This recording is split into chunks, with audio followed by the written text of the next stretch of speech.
need to know. New pictures, a very excellent celebration. The Melbourne Cup winners party into the night after their stunning mare's upset victory. And it's very elegant.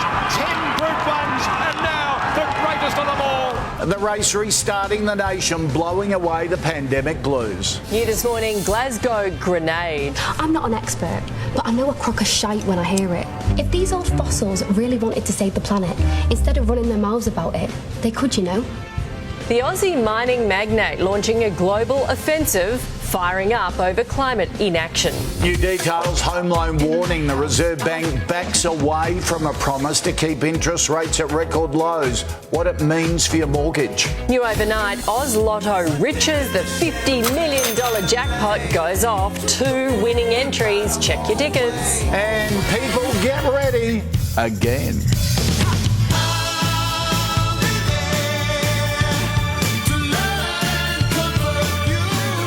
Human Nature are live and exclusive ahead of their national tour. It's Wednesday, the 3rd of November, 2021. Right across Australia, this is Sunrise on 7. Now live from Brekkie Central, Kochie and Nat. Hello, welcome to Wednesday. Also this morning, love in London. The first Qantas flight to Heathrow lands. The long-awaited reunions from the long flight. But first this morning to the major roadmap changes to restrictions in New South Wales. More visitors at home, more people in cafes and shops, and bigger crowds, all brought forward by 3 weeks. Kochie, the state's impressive vaccination rate has paved the way. Now, New South Wales is fast-tracking freedoms for the fully vaccinated. Relaxations earmarked for December 1 will now be brought forward to November 8. From Monday, the 20-person limit on visitors to a home will be scrapped. The 50-person limit on outdoor gatherings will also go. And for non-essential retail and restaurants, the indoor rule changes from 1 customer per 4 square metres to 1 per 2 square metres. Also from Monday, nightclubs can reopen dance floors. Indoor swimming pools will reopen for all purposes and stadiums can be full. But some restrictions will likely stay in place until December 15. The big one, masks will still need to be worn indoors, including on public transport. Gym classes remain limited to 20 people and music festivals still banned. For the unvaxxed, freedoms have been delayed until either December 15 or when the state reaches 95% double vaccination, whichever comes first. That means no non-essential retail, no dining out, no travelling around regional New South Wales. Nat, back to you. Live now to Serena Andaloro in Sydney. Serena, it's a great reward for everyone who's come forward to get vaccinated. It is, Nat. Good morning to you. Our recovery is being supercharged with crowds back in fashion ahead of the festive season. You can expect to see entertainment venues, stadiums, hospitality venues packed to capacity just in time for Christmas. And after a very long lockdown, it has been very tough on our economy. Now, gym owners are a little bit upset that they can't have more than 10 people in their classes. They say it doesn't make sense given the other restrictions. But the real trade-off, the unvaccinated will have to wait another 2 weeks or until we reach that 95% double dose vaccination mark. We're currently at 88% and the uptake is slowing. Here's the Premier. We want to get to a point where New South Wales is open, 1 and free, and we believe that the changes we've made today enable that to occur. Now, there has been some clarification when it comes to our international arrivals. They were told that they couldn't go to the pub or to hospitality venues, concerts for 7 days after they arrived. New South Wales Health last night confirming they can. So, welcome back to the country, guys. Oh, yeah, they can go and have a beer. Thank you very much, Serena. Let's get more news now with Eddie. Thank you, Kochie. Good morning. The race that stops the nation has reignited a city. 10,000 eager punters were allowed trackside at Flemington to watch Very Elegant claim a surprise Melbourne Cup victory. Thousands more gathered at bars, restaurants and beaches, and the party lasted well into the night. Thankfully, he's woken up early. Let's go live now to Nathan Templeton at Flemington Racecourse in Melbourne, of course. Nathan, the city really came alive last night. It was great to see. Yeah, it really did, Eddie. Melbourne Cup's always a very special day here, but it felt even more significant yesterday with restrictions eased. We had, as you said, 10,000 people here at the track, but it was more so people able to catch up all across the city, had their house parties. People had barbecues and picnics out in the beautiful weather. Among those partying the hardest, of course, were the connections of the winner, Very Elegant. Bray Sokolsky actually owns Very Elegant and the second place getter and the favourite incentivised, so a huge day for him. He and his friends went to Circa restaurant last night, and the owner of Circa was more than happy to reopen for this special day. It's the Melbourne Cup, and we've gone through so much heartache, 18 months of lockdowns. We're about to open, and it's a once-in-a-lifetime opportunity. I couldn't be happier to throw the doors open to so many great friends. And it was a very popular result yesterday as well. James McDonald, the jockey, has probably been the best rider in Australia for 3 or 4 years now, but had never won the Melbourne Cup. This was his 9th attempt, so he was a worthy winner. And a similar story for the trainer, Chris Waller. He's been the leading trainer in Australia for some time now, but never actually won the Melbourne Cup. He watched at home in Sydney with his wife and 2 children because he didn't want to come to Melbourne and have to go through COVID protocols when he got back. But a great celebration for Chris Waller. The other big winner, of course, was Joan Beretta, who has done it again. She picked the winner, Beretta's mum. She's got a great eye, so well done to Joan. She's always a winner. Nathan, thank you so much for that. World leaders have made some significant progress in a bid to stem climate change, with over 100 countries signing up to 2 key pledges. 7 News Europe correspondent Sarah Greenoch is in Glasgow at the climate conference. Sarah, what have they promised to do?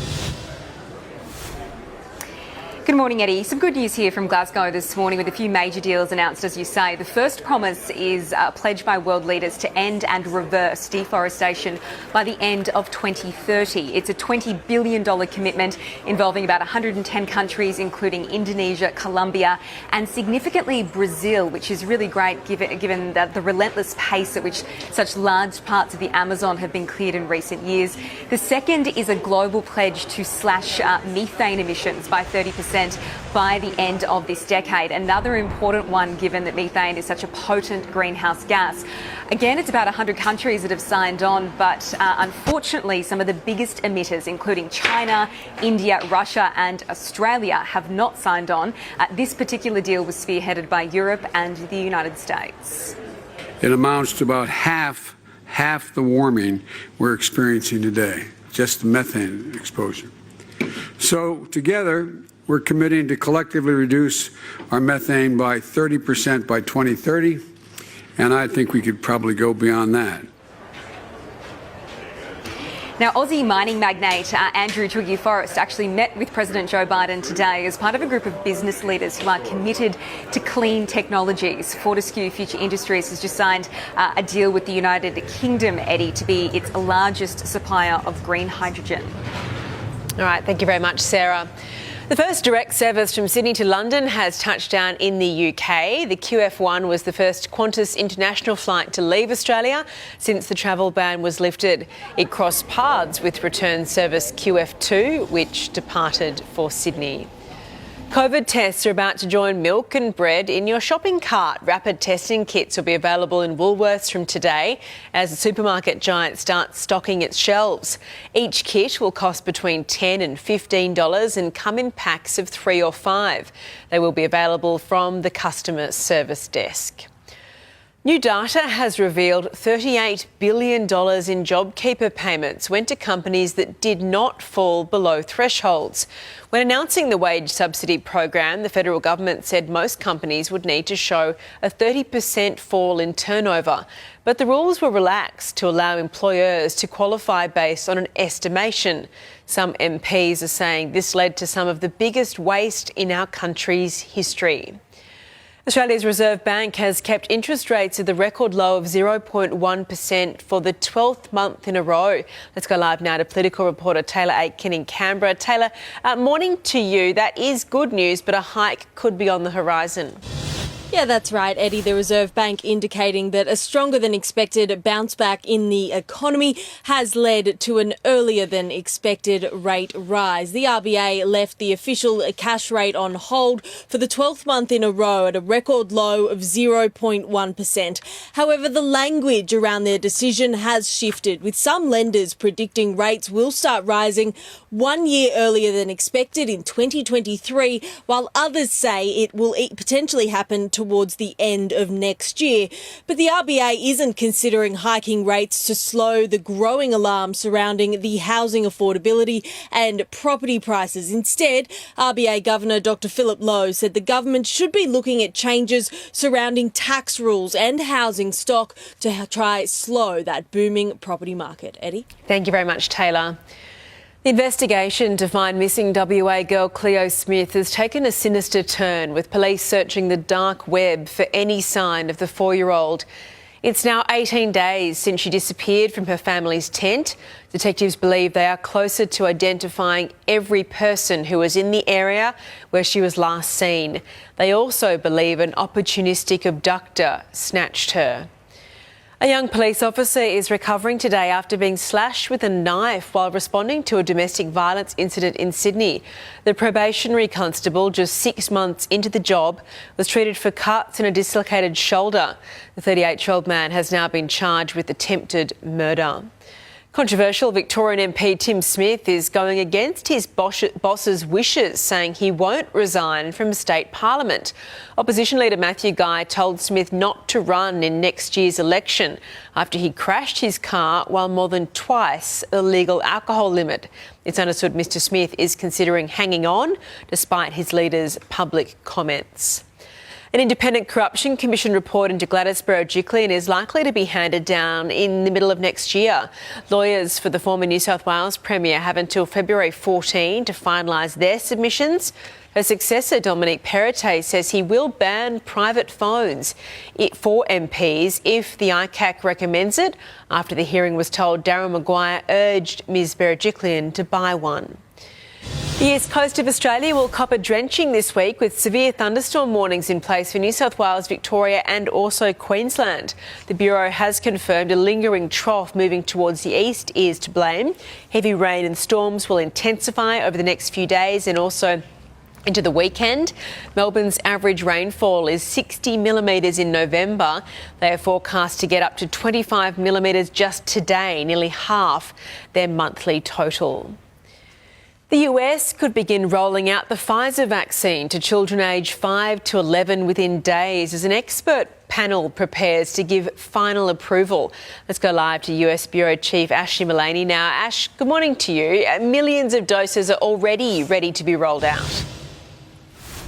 That's right, Eddie. Good morning. This is the final step in approving this vaccine for children aged 5 to 11. It's considered 90% effective in preventing COVID-19 in children. It will be a smaller dose, a third of the size of that given to adults. The CDC set to hold that vote sometime today. Pediatric vaccination has the power to help us change all of that and to let us move towards schools as we once knew it, and hope it can be a safe and enriching environment for all of our children. So the risk of serious illness in children is much lower than that in adults. But of course, part of this is about stopping children from spreading COVID-19 to those more vulnerable. The US is getting ahead of this announcement. They've already started shipping out those COVID-19 vaccines to pharmacies and doctors' offices around the world. And they'll start administering around the country, I should say, and they'll start administering that almost immediately after that vote takes place today. Eddie? Big move. Thank you, Ash. At least 19 people have been killed and more than 50 injured after twin blasts hit a military hospital in Afghanistan. The explosions were quickly followed by gunfire at the entrance to the building in the capital, Kabul. No one has claimed responsibility for the attack, and witnesses say Islamic State fighters stormed the hospital and clashed with security forces. 6 people are dead and 100 missing after a high-rise building collapsed in Nigeria. Rescuers have pulled 3 people from the wreckage of the 2-storey building, which is under construction in Lagos. Desperate relatives of those missing have gathered near that site, and most still trapped inside are construction workers. Dramatic surveillance video has captured the moment a man threw a Molotov cocktail into a New York deli, setting it on fire. Video from inside the store shows the moment of impact, and within seconds the shop was in flames. The deli owner says the man who threw the cocktail was a disgruntled customer. He's since been arrested and is facing multiple charges. The east coast of Australia has a new band of multi-millionaires this morning. A Queensland woman and a Victorian syndicate will share last night's $50 million Oz Lotto jackpot. The stunned woman from Mackay plans to use her fortune to retire early. She kept questioning me, wondering if it was real, why I was calling so late at night, but I eventually convinced her that she was in fact taking home that prize. It's true. Let's go live now to Sunrise reporter Nathan Curry in Melbourne. Nathan, the hunt is now on to find these Victorian winners. Any clues?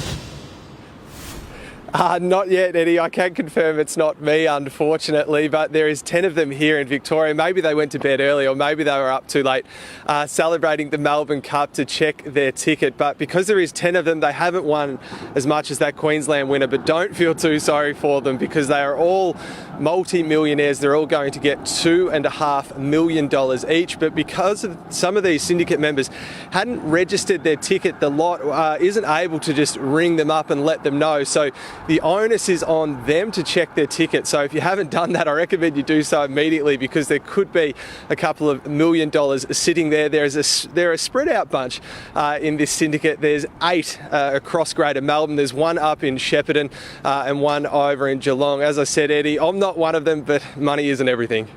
Yeah, sure, Nathan. Thank you so much for that. Oh, I wonder if they were a family or how they're connected. We'll find out more today. Didn't win on Oz Lotto, did win on the Cup. How about you, Miss Moneybags, this morning? Thank you. Unbelievable. You did better than Oz Lotto yesterday. Not quite $2.5 million. No, I was very excited. $800. $800 I won. I was so excited. And you know how many people messaged me yesterday and said, I followed Baretz's mum's tip too. Good on her. So Good on she her. is. Did you? She's very, yes, of course. I would never not. Exactly. And so you set up a TAB account, did you? I've never had one before. I didn't really know. It took me an hour to work it out. And I thought, there's something called Sporting Bet or Sports Bet. I don't really know what that means. I've heard of the TAB. I'll work that out. So I set up an account. It took me an hour to. It's quite difficult online. Maybe it's just like, why didn't you just call Bretta and use one of his secret bank accounts that don't exist? That don't exist. Because you wanted to be guaranteed you will getting your money. They race at Grafton today. So excellent. Cool, because there's money in the account. Take your money out and spend it on something you can get. This is the start. Yeah, I don't know how to get it out. We're going to have so much fun at the pub, Nat, you and I. Saturday afternoons. Just don't give it to your boys. No, I'll be on the NBA and everything. Don't worry. All right, let's get a check at today's weather. Sam Mack is in City at the Dawn Fraser Baths. Yeah, what a fantastic spot this is, guys. Beautiful morning here. It's been here since 1882. This is where Dawn Fraser learned to swim. So much history in this wonderful spot. We can't wait to meet some of the people who use this beautiful pool this morning. But let's do an early check of your weather. Sunrise weather, brought to you by Beacon Summer Sale. Set the mood for dreamy days and relaxing nights with 30% off your second item. Hurry, sale ends Sunday.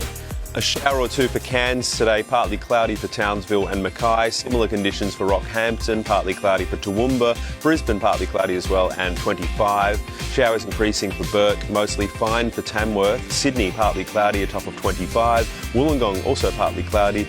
Canberra, cloudy and 25 degrees. Possible storm, heavy falls for Mildura. Rain developing for Bendigo. Humid and rain increasing for Melbourne, 25. Rain for Strawn. Hobart, rain developing and 25 degrees. Showers for Mount Gambier. Adelaide, showers easing and 23. Early showers for Port Lincoln. Shower or two possible storm for Alice Springs. Darwin, a shower or two possible storm and 36. In WA, partly cloudy for Albany. Perth, partly cloudy and 23. Sunny for Geraldton.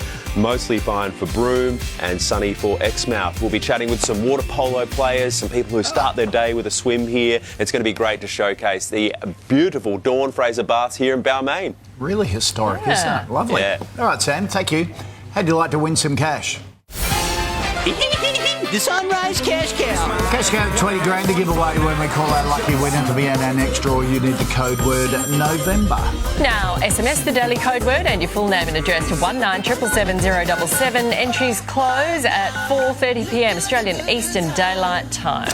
Still to come, the race that restarted at Asian. Very Elegant wins the Melbourne Cup. The mare's stunning upset victory. And supercars in turmoil. A driver under investigation over a COVID vaccine exemption.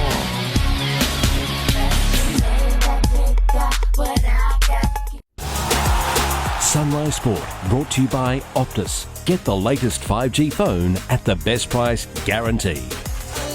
Welcome back. Brett has sport. Oh, what a day, Nat. What a night. Very Elegant has stormed home to take out this year's Melbourne Cup. She becomes the first mare to win the $4 million race since Makybe Diva, and is the first win for jockey James McDonald and master trainer Chris Waller. I don't know. I just can't believe what's just happened. To do it with a mare like Very Elegant, it's very special, and especially with what everyone in Australia's been through with COVID, it's been a tough ride. Oh, Chris, you are a legend. Raging favourite, Incentivised finished second, followed by European stayer Spanish Mission in third place. On to cricket, and Joe Root says Australia's upset loss to India at the Gabba earlier this year will be a confidence booster for England heading into the Ashes. I think it just proves to the rest of the world that it's not a place you can't go and win. And I think it's just making sure that we do the work now. Yeah, the England captain says Ben Stokes' late addition to the squad has boosted their hopes of reclaiming the urn. And Australia will need to win their next two games to remain in contention for the T20 World Cup. South Africa has consolidated second spot in Group 1 with a thumping 6-wicket win over Bangladesh. The Proteas chasing down the Tigers below par total of 84.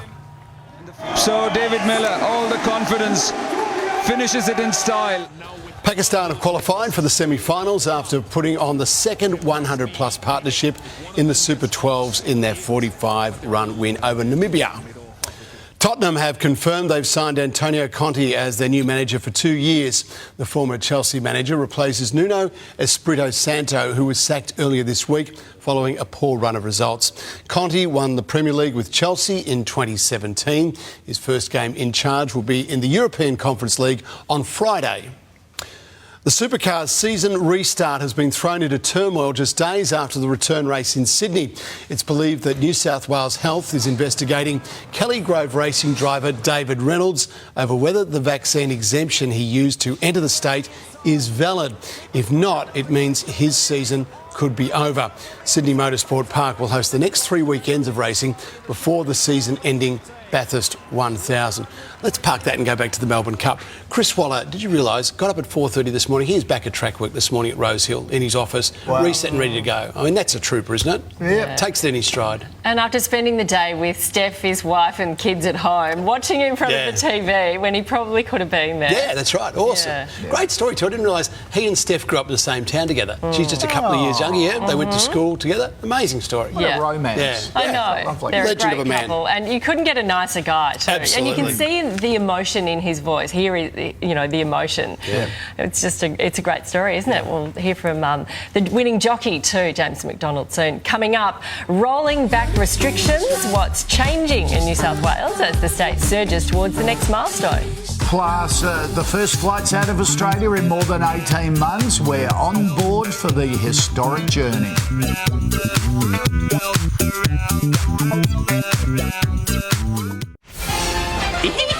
The Sunrise Cash Cow. The Cash Cow has $20,000 to give away when we call our lucky winner.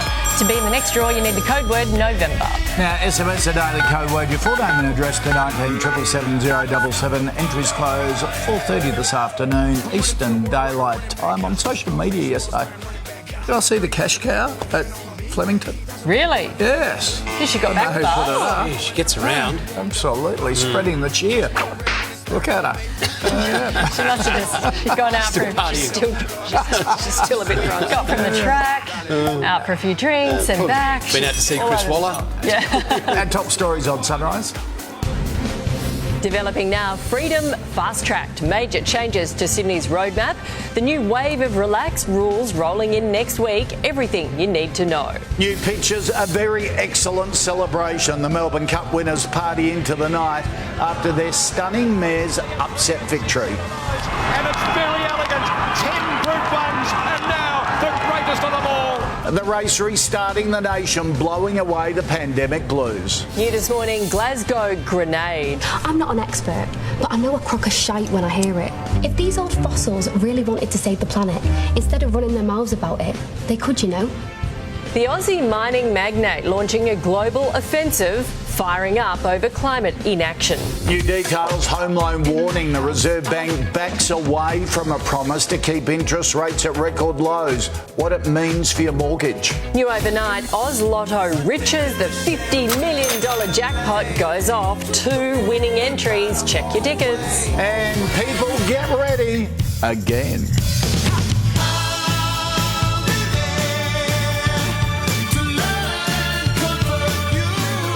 Human Nature alive and exclusive ahead of their national tour. It's Wednesday, the 3rd of November, 2021.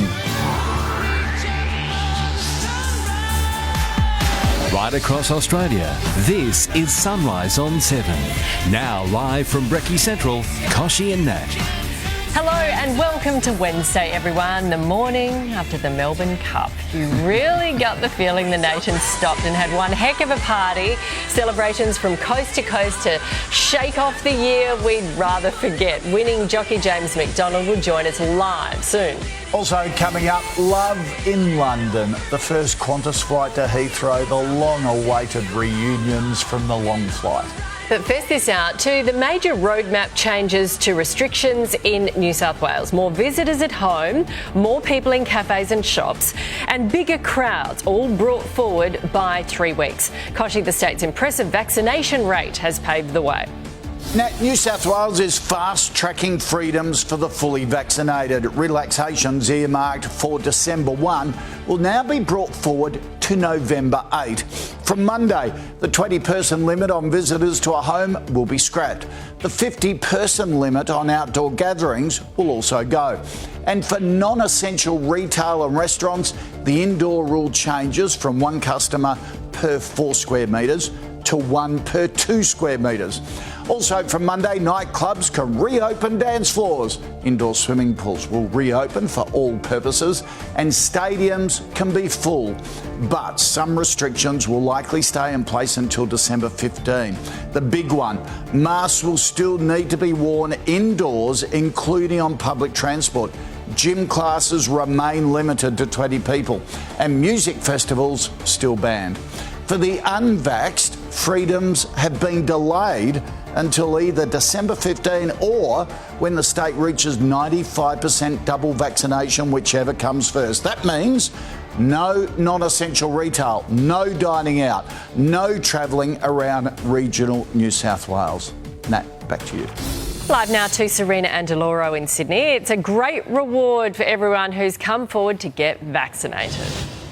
It is, Nat. Good morning to you. A real kickstart for our recovery with crowds back in fashion ahead of the festive season. We can expect to see stadiums, sporting events and hospitality venues packed to capacity at a really important time for our economy. Gym owners are a little bit upset that they still have a 20-person cap, but the real trade-off is for the unvaccinated. They have to wait until another 2 weeks or until we reach that 95% double dose vaccination mark. We're currently at 88%. The uptake is really slow. Here's the Premier. We want to get to a point where New South Wales is open, one and free, and we believe that the changes we've made today enable that to occur.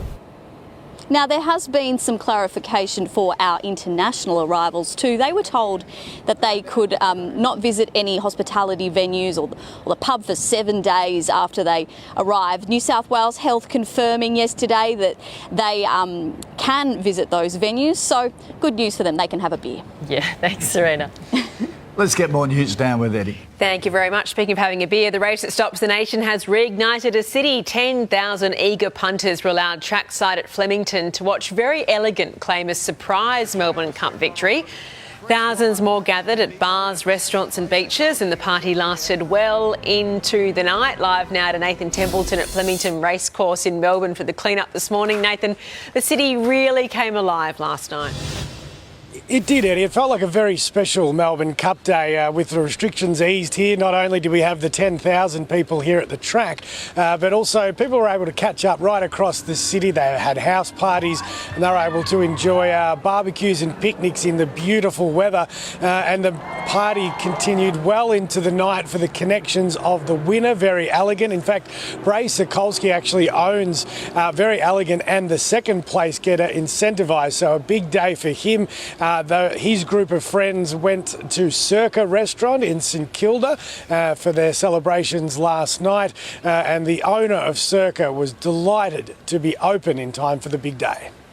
This is the Melbourne Cup, and we've gone through so much heartache, 18 months of lockdowns. We're about to open, and it's a once-in-a-lifetime opportunity. I couldn't be happier to throw the doors open to so many great friends. Yeah, it was also a very popular result. Chris Waller, of course, has been the leading trainer in Australia for a number of years now. This is his first Melbourne Cup. While the jockey, James McDonald, a similar story. Based in Sydney, Kiwi born. He's been Australia's best rider for a number of years now. This is his 9th Melbourne Cup, and he finally won one. We'll speak to him later in the morning. We're all celebrating for Melbourne today. Thank you very much, Nathan.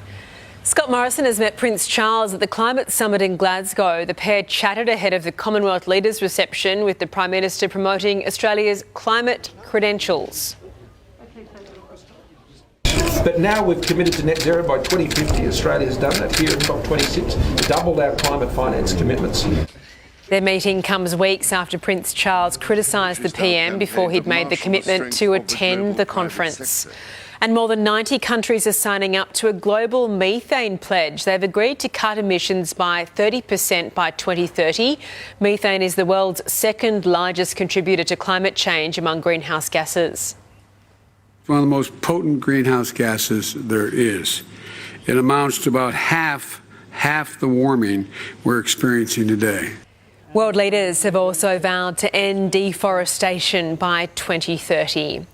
Australia's Reserve Bank has kept interest rates at the record low of 0.1% for the 12th month in a row. Let's go live now to political reporter Taylor Aitken in Canberra. Taylor, we're all wondering how long it'll last. A hike could be on the horizon.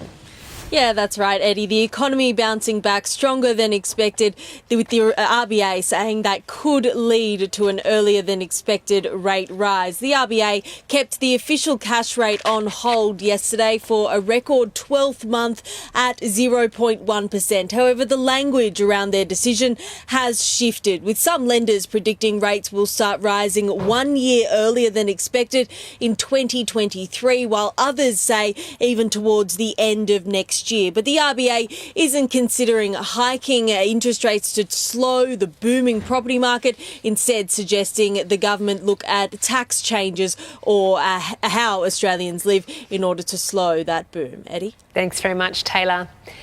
The east coast of Australia has a new band of multi-millionaires this morning. A Queensland woman and a Victorian syndicate will share last night's $50 million Oz Lotto jackpot. The stunned woman from Mackay plans to use her fortune to hopefully retire early. She kept questioning me, wondering if it was real, why I was calling so late at night, but I eventually convinced her that she was in fact taking home that prize. Let's go live now to Sunrise reporter Nathan Curry in Melbourne. Nathan, now the hunt is on to find these Victorian winners. It is, Eddie. Some of them didn't register their tickets, so the lot can't actually ring them up to give them the good news. So if you went to bed early last night or you're out celebrating the Cup, check your ticket as soon as you can. This group of winners the winning tickets were all purchased from 10 different stores, 8 in Greater Melbourne, 1 up in Shepparton and 1 in Warm Ponds in Geelong. So the winners are going to be very spread out. They won't get to take home as much as that winner up in Queensland, but still they'll get to take home each more than $2.5 million, Eddie. All right. Thank you so much for that, Nathan. The hunt is on this morning. If it's you, let us know. Here's Koshi with Finance. Sunrise Finance, brought to you by Superhero. Join free today to trade Aussie and US shares. American share market, another record overnight, consolidating above 36,000 points. The Federal Reserve, America's central bank, starts their two-day monthly meeting today.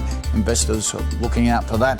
To our region yesterday, after a short blip up when the Reserve Bank made the announcement to keep official interest rates on hold, soon after our market started to trend down a bit as they took in what the Reserve Bank was saying, closed down 46 and 47 points. To the commodities, gold trading at $1,788 an ounce, oil 84 US a barrel, and the Aussie dollar 74 and a third US cents, 64 euro cents dollar for New Zealand. Well, Aussie shoppers are feeling positive with consumer sentiment at its highest level since mid-July. Craig Judge from CommSec is with us. Craig, are some states feeling more positive than others? There certainly are. It all gets down to the vaccinations and the great reopening that we're seeing across the southeast of Australia. And so if you look at New South Wales, consumer confidence up in the order of 2%, certainly celebrating in Victoria a gain of 5.5%. But I think the other states are looking on with a degree of envy. So the Queensland consumer sentiment was down by 0.6%, a big fall in South Australia, down by over 4%, and almost a 6% fall in Western Australia. Now, Koshi, you mentioned it's good news for retailers. Certainly one of the key elements is it a good time to buy a major household item? Well, that component rose by 2.4%. It's also at the highest levels in mid-July, which suggests good times ahead for the retail sector. OK. All right, Craig, we'll talk to you in half an hour about that Reserve Bank decision. Can't wait to chat then. Here's Nat. Coming up for auction, Australia Post under fire for selling unclaimed parcels while so many people wait for deliveries. And supercars in turmoil, a driver under investigation over a COVID vaccine exemption.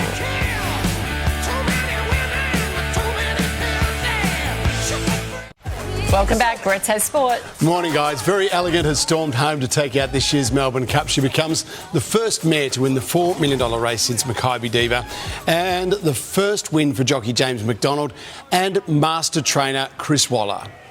I don't know. I just can't believe what's just happened. To do it with a mare like Very Elegant, it's very special, and especially with what everyone in Australia's been through with COVID, it's been a tough ride. Congratulations, legend. Raging favourite Incentivize finished second, followed by European stayer Spanish Mission in third place. Joe Root says Australia's upset loss to India at the Gabba earlier this year will be a confidence booster for England heading into the Ashes. I think it just proves to the rest of the world that it's not a place you can't go and win. And I think it's just making sure that we do the work now. Yeah, the England captain says Ben Stokes' late addition to the squad has boosted their hopes of reclaiming the urn. The Supercars season restart has been thrown into turmoil just days after the race return in Sydney. New South Wales Health is investigating David Reynolds over whether the vaccine exemption he used to enter the state is valid. It's understood the Kelly Grove racing driver is unvaccinated, and if his exemption is found to be unauthorised, it could mean his season is over. Sydney Motorsport Park will host the next 3 weekends of racing before the season-ending Bathurst 1000 at Mount Panorama. Big story in car racing. Chris Waller, just amazing. I'm back at work this morning, up at 3:30 and back out training horses. Said he thought for about 2 seconds that he might have the day off today, but went back into it. I think he's doing a press conference at 8 o'clock. He is, fronting everyone. Yeah. So, good on him. Yeah, and he said on radio, talking to Luke Bone on Triple M this morning, he said, my team's out there, so I can't expect them to be there if I'm not out there with them on a morning after Melbourne Cup. So everyone else has gone to work. Chris Waller says, hey, I need to be there too. So he didn't have a Group 1 race for so long, and his wife actually supported him in the early years. I was reading, so I mean, it's quite a turnaround now. Absolutely. I mean, he would have was cleaned close up to yesterday. done many times. And he says that now. I've been to the top and I've been to the bottom, and it's just a great story. Shows the culture, does it, in the group, and also his tribe of disciples who won big yesterday. Thank you. $800 she won. That was awesome, Nat. My first TAB account. And I was just sitting eating my salad by myself in my lounge room going, it's way back. Well, that was a waste. Oh, hang on. No, it's coming. Quite excited. Sam Mag has all your weather from the Dawn Fraser Baths in Sydney. Yeah, that's right. Good morning, Koshi. It's an iconic spot here. Really excited to share it with Australia this morning. It's been here operating since 1882. We're chatting with Keith. Keith, you've been swimming here since you were 5 years old. Yeah, a long time now. Very special place, mate. It hasn't changed that much in the time that you've been swimming here, has it? No, they've refurbished it and they've kept it in its natural state, so there's not much change at all. And only the water's got better over the years because of the pollution now and not in the harbour it used to be. When we were kids, we'd get out with brown film on us and we'd all think that was from the oil in the water, but Cockatoo Island was just opposite, and that was a hub of industry of, where they built submarines and that, and we found out later, when I was later in life, it was Suris that we were swimming in, and that's held me in good stead, I can tell you. Like, you wouldn't think I was 90 now, like, running around here still having to swim every morning.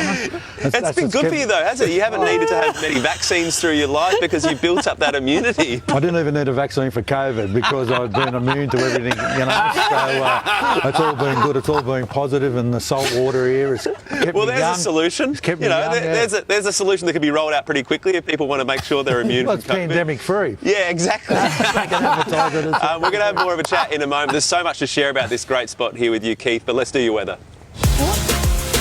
Sunrise weather, brought to you by Beacon Summer Sale. Set the mood for dreamy days and relaxing nights with 30% off your second item. Hurry, sale ends Sunday. Partly cloudy for Brisbane, 25. Partly cloudy for Sydney as well today, also 25. Canberra, partly cloudy and 25 degrees. Humid with rain increasing for Melbourne, 25 for Melbourne as well. Hobart, rain developing and 25. Showers easing later for Adelaide, 23. Perth, partly cloudy and 23. Darwin, shower or two, possible storm and 36. It is the water from the harbour, and there's nets under there to make sure nothing too big and too dangerous gets in. But what is it like swimming in there? What do you see while you're in there? You see all different sort of fish that swim in there, little fish that swims in with you in there. It's just remarkable that you're so close to the central Sydney area, and you're swimming in here and you're swimming with the fish that congregate in the harbour. Nothing can hurt you. You're more scared of anything. They're more scared of you than you're scared of them. Yeah. They get in the water with you, but no one's been bitten or hurt since I've been swimming here for the last 70 years. So. And of course, our Dawn Fraser, named after her, and she's a big part of this Balmain community. Absolutely. What have your interactions been with Dawn and the family over the years? It's just was amazed at the feats that she rose to after being one of the little girls that used to run around the pool here and enjoy every Elsa's company. She was just one of the locals, you know. The biggest thing here, there was the hub of the community here when we were growing up, and everyone knew each other. All the families used to get here for Saturday and Sundays, and it was just one hell of a place, you know. And I hope that the new people that's moved in, the new generation of Balmain people, can experience the same things that we did when we were kids. Yeah, fantastic. Well, Keith, I could chat with you all day. You've got a million stories. You're going to go for a swim this morning. I love that this is your home here. Thank you for sharing a little bit of it with us this morning. The Dawn Fraser Baths, isn't this a great spot? Yeah. So great that it's been preserved the way that it has been for all those years, and it's a big part of this community. Can't wait to share more stories later on. Yeah, well, you're now part of it, so it's a big responsibility, Sam, to keep those traditions going. Yes, family local. Head on Sunrise Global Pledge. Leaders agree to slash methane emissions to help slow climate change. And the search for staff as Australia reopens. Where to find work right now?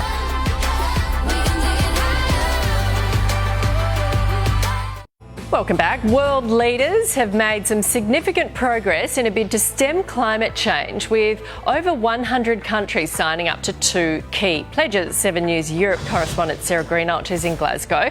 Sarah, what have they promised to do? Nat, good morning. Well, the first promise is to end and reverse deforestation by the end of this decade. It's about a $20 billion commitment. 110 countries have signed on, including Colombia, Indonesia, and really significantly Brazil, which is so important given that such large parts of the Amazon have been cleared in recent years.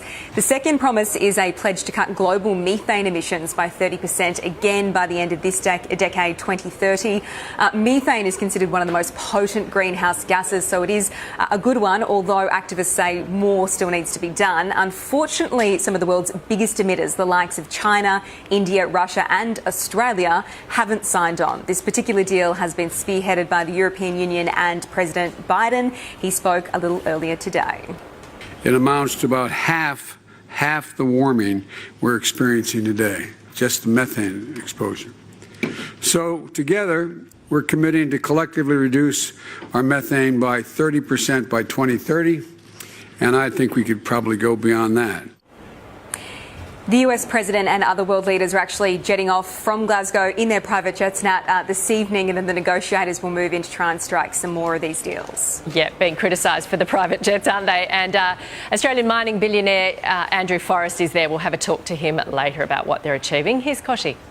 Still to come, rolling back restrictions. What's changing in New South Wales as the state surges towards its next milestone? And human nature.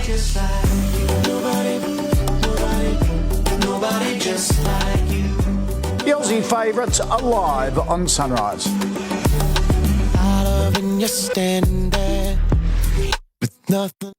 6:30 on Sunrise. It's news time now. Here's Eddie. Thank you very much, Nat. Good morning. The reopening roadmap will be brought forward for the fully vaccinated in New South Wales. From Monday, the 20-person limit on home visitors will be scrapped. The 50-person limit on outdoor gatherings will also go. And for non-essential retail and restaurants, 1 person per 2 square metres instead of 4 will be allowed. Plus, dancing in nightclubs will also return. How good is it that we've actually faced down this enemy of this hidden virus and managed to get our freedoms back? Restrictions remain in place for the unvaccinated until December 15 or until the state hits its 95% vaccination target. The race that stops the nation has reignited Melbourne. 10,000 people were allowed trackside at Flemington to watch Very Elegant claim a surprise Melbourne Cup victory. Thousands more gathered at bars, restaurants and beaches, but no one was more delighted than the men behind the win. I don't know. I just can't believe what's just happened. To do it with a mare like Very Elegant, it's very special, and especially with what everyone in Australia's been through with COVID, it's been a tough ride. A crowd of 17,000 were allowed at Sydney's Royal Randwick Racecourse. Former Prime Minister Malcolm Turnbull has slammed Scott Morrison over his handling of the scrapped submarine deal, saying he should apologise to France. Mr Turnbull says the Prime Minister is getting a reputation for being untrustworthy. Scott Morrison elaborately deceived the French. It is a shameful episode. Really, I mean, it is just shameful, and Morrison should apologise. Early this week, French President Emmanuel Macron accused Mr Morrison of lying to him. And in breaking news, after a busy few days at the COP26 Climate Summit in Glasgow, Scott Morrison is now heading home. The Prime Minister boarded his plane a short time ago and now heads back to Canberra via Dubai. The east coast of Australia will cop a drenching this week with severe thunderstorm warnings in place for New South Wales, Victoria and Queensland. The Bureau has confirmed a lingering trough moving towards the east is to blame. Heavy rain and storms will intensify over the next few days and into the weekend. Melbourne's average rainfall is 60 millimetres in November. They are forecast to get up to 25 millimetres today, nearly half their monthly total. Lucky it wasn't yesterday. Australia has new multi-millionaires this morning. A Queensland woman and a Victorian syndicate will share last night's $50 million Oz Lotto jackpot. The stunned woman from Mackay plans to use her fortune to retire early, and some members of the Victorian group have yet to even discover the winning news. Each entry takes home $2.5 million in that syndicate. Here's Koshi with Finance. Sunrise Finance, brought to you by Superhero. Join free today to trade Aussie and US shares. American share market at record highs again overnight, pushed up by Pfizer shares, making a bundle out of vaccines, let me tell you. The Nasdaq up 33 to our region yesterday, and we're a bit lower, down by 46 and 47 points on our major indices. Whitehaven Coal had a big fall in the share price on falling coal prices. Goodman Group was one of the stars. To the commodities, gold trading at $1,788 an ounce, oil 84 US a barrel, and the Aussie dollar 74 US cents, 54 British pence, dollar for New Zealand. Reserve Bank board meeting yesterday. We said it was going to be big. It is. Didn't touch the cash rate as expected, but made significant changes in their language. Craig Jones from CommSec is with us. And Craig, they brought on at the last minute a question and answer web chat with the Governor of the Reserve Bank. That's unprecedented as well. What were they talking about? Well, certainly, they're talking about the recovery of the Australian economy. The Australian economy is recovering. We're reopening. Inflation is starting to rise. So what the Reserve Bank did yesterday is ditch the 3-year bond target. Now, this was an emergency measure that was put in place in March of last year, designed to keep interest rates low. The target was 0.1% for 3-year bonds. It's currently sitting at 1%, so it's outlived its usefulness. The other important thing is the expectation about where interest rates are going. Previously, the Reserve Bank had said it was unlikely that interest rates would rise before 2024. Now they're suggesting that, well, it could actually happen before 2024. Could happen, in 2023. Now, the views from economists, do vary. From the Commonwealth Bank Group, our expectation is that interest rates could start rising in 1 year's time, in November of 2022. And our expectation that the labour market will tighten, wages will start increasing, and we'll also have a higher inflation. Okay, so until previously, Reserve Bank saying not until 2024. Now, you at CommSec are saying the end of next year. So if you've got a home loan, start getting ahead of your repayments, ahead of those increases in interest rates. And banks are most likely to start increasing home loan rates before the Reserve Bank does, aren't they? Well, it's up to each of the banks to be able to look at the circumstances at the time. One thing that the Reserve Bank wanted to emphasise yesterday, it's not the calendar that sets interest rate changes, it's the economy. So if the economy continues to rise, the job market tightens, and all important is watch wages, because if wages start rising and validating those higher prices, then the Reserve Bank will start to say, well, OK, we'll start to see higher interest rates. But, of course, wages at the moment, sort of barely growing. The issue is we as home loan borrowers look at the calendar every month with our repayments, so it's pretty important for us. Craig, thank you for that. Here's Brett's Sport. Okay. Sunrise Sport, brought to you by Optus. Get the latest 5G phone at the best price guaranteed. What a great day yesterday. Very Elegant has stormed home to take out this year's Melbourne Cup. She becomes the first mare to win the $4 million race since the great Maccabi Diva. And the first jockey's win for James McDonald and master trainer Chris Waller. I don't know. I just can't believe what's just happened. To do it with a mare like Very Elegant, it's very special, and especially with what everyone in Australia's been through with COVID, it's been a tough ride. Yeah, well done, Chris, your legend. Raging favourite Incentivised finished second, followed by European stayer Spanish Mission in third place. Joe Root says Australia's upset loss to India at the Gabba earlier this year will be a confidence booster for England heading into the Ashes. I think it just proves to the rest of the world that it's not a place you can't go and win. And I think it's just making sure that we do the work now. The England captain says Ben Stokes' late addition to the squad has boosted their hopes of reclaiming the urn. And Australia will need to win their next 2 games to remain in contention for the T20 World Cup. South Africa has consolidated second spot in Group 1 with a thumping 6-wicket win over Bangladesh. The Proteas chasing down the Tigers below par total of 84. So David Miller, all the confidence, finishes it in style. Pakistan have qualified for the semi-finals after putting on the second 100-plus partnership in the Super 12s in their 45-run win over Namibia.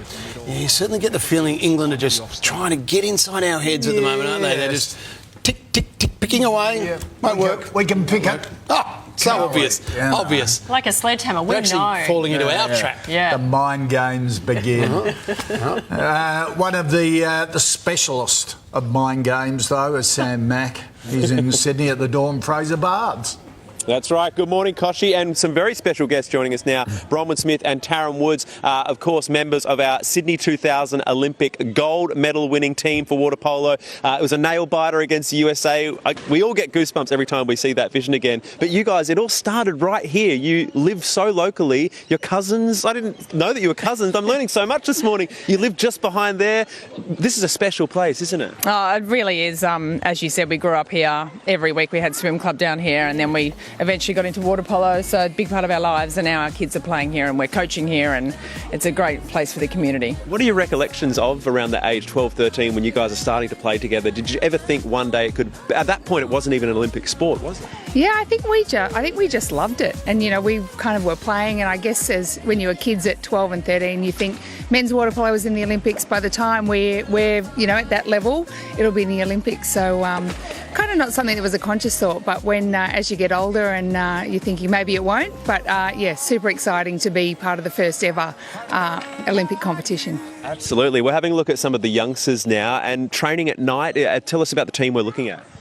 Training at night, yeah, we have teams from under 10s, under 12s, right up to obviously our National League team. So they're our most senior competition. So there's, I don't know, up to 30 to 50 people, I think, each night training here. So it's a really great atmosphere. Go the Balmain Tigers. More in a moment. Let's do a check of your weather. Sunrise weather, brought to you by Beacon Summer Sale. Set the mood for dreamy days and relaxing nights with 30% off your second item. Hurry, sale ends Sunday. A shower or two for Cairns, partly cloudy for Townsville and Mackay. Similar conditions for Rockhampton, partly cloudy for Toowoomba. Brisbane, partly cloudy and 25. Showers increasing for Burt, mostly fine for Tamworth. Sydney, partly cloudy, also 25 today. Wollongong, partly cloudy, also partly cloudy for Canberra and 25. Possible storm with heavy falls for Mildura. Rain developing for Bendigo. Humid, rain increasing for Melbourne, 25. Rain for Strawn, Hobart, rain developing, 25 degrees. Showers for Mount Gambier. Adelaide, showers easing later and 23.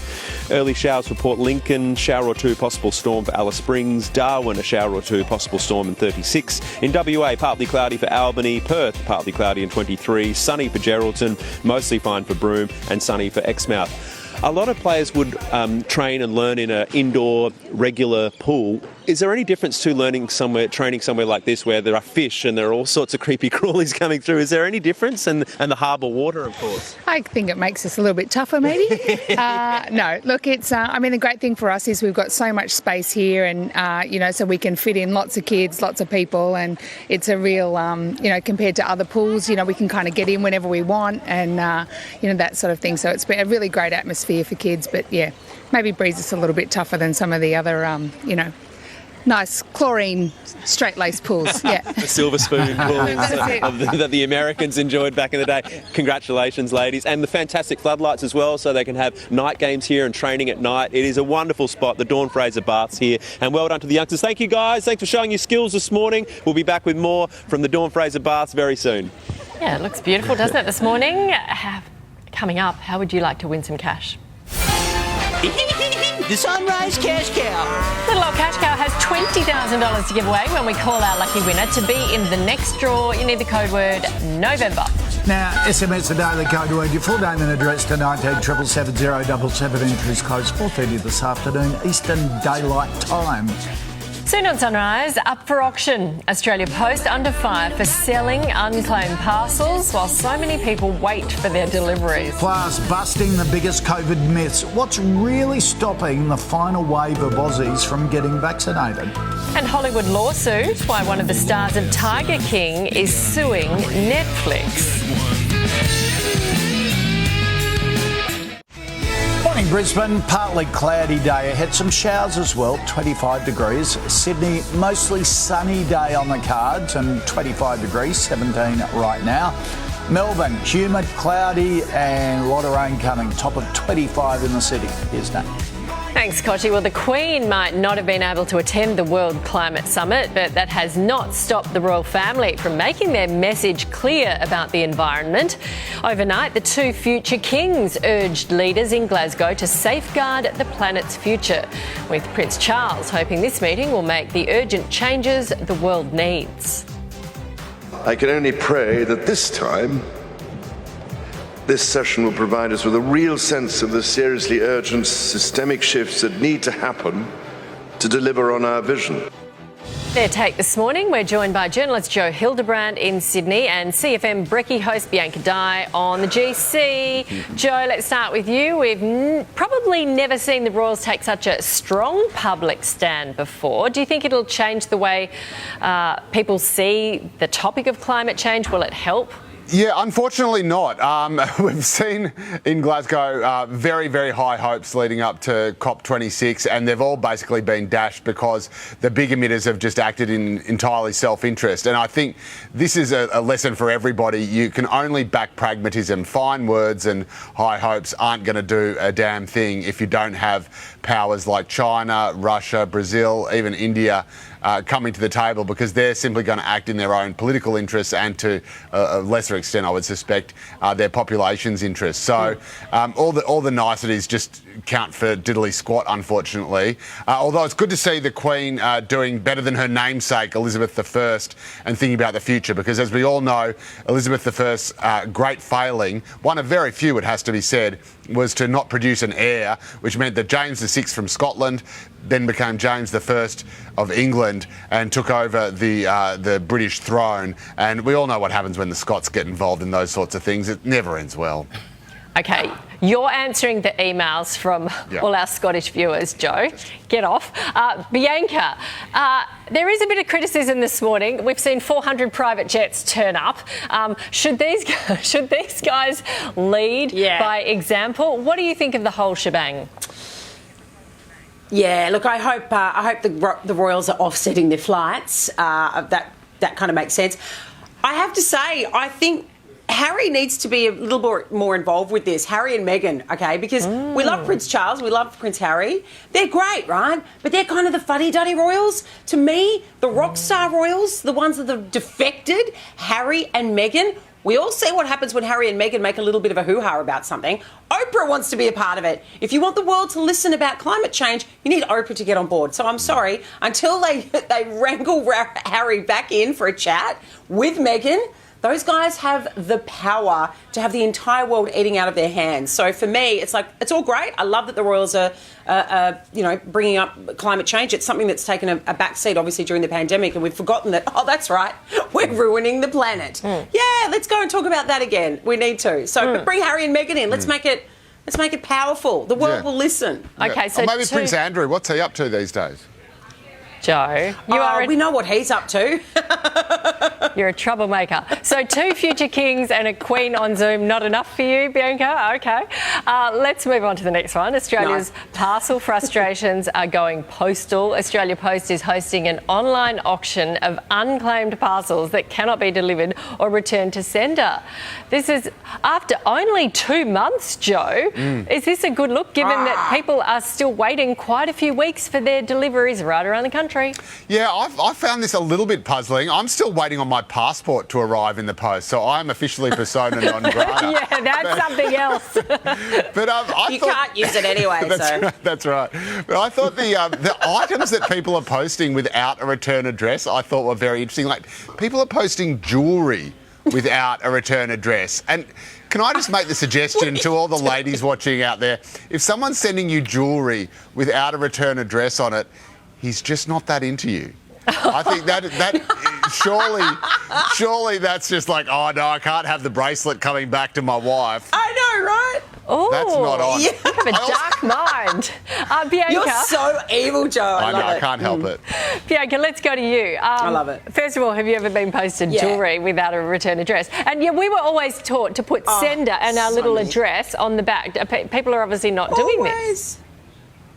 No, they're not. What's wrong with you people? You always put the return address. What is wrong with us? You know what? I'm missing heaps of mail, and the people at my gym are missing the people at the gym are missing my camel toe, because the only thing I ever order is activewear, and I'm still waiting for my activewear. So if Karen from Brighton is sifting through my mail, how dare you? It's only been 8 weeks. Give it back to me. Give it back to me. I put my return address on it. What's going on? Okay, this is all sitting it's crazy. at an Australia Post office, big warehousing thing in Perth. Yeah. So they'll get the message. They're listening. Is it going to charity? Is it going to charity when they do this auction? Apparently it is. Yeah, it's going to a camel charity. Bloody hope so. Good. Okay, stop saying camel toe. People haven't even eaten breakfast, you two. We'll talk to you next week, maybe, if we let you on. See you. Here's Cotty.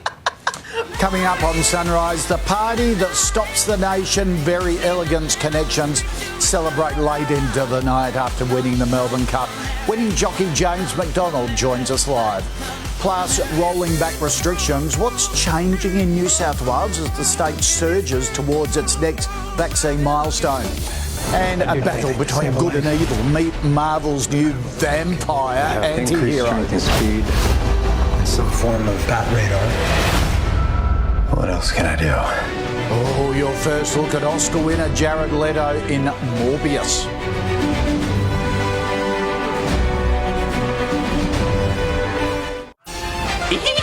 The Sunrise Cash Cow. The Cash Cow has a lot of more luck. $20,000 to give away when we call our lucky winner. To be in our next draw, you need the code word November. Now, SMS the data code word, your full name and address to 19777077. Entries close 4:30 this afternoon, Eastern Daylight Time. Sunrise Entertainment, brought to you by Endeavour Lotteries. Santa could be bringing you $1 million home and caravan this Christmas. Support people with disability today.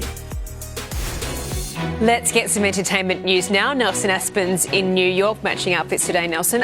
Good morning to you. A Tiger King star suing Netflix. What's this all about?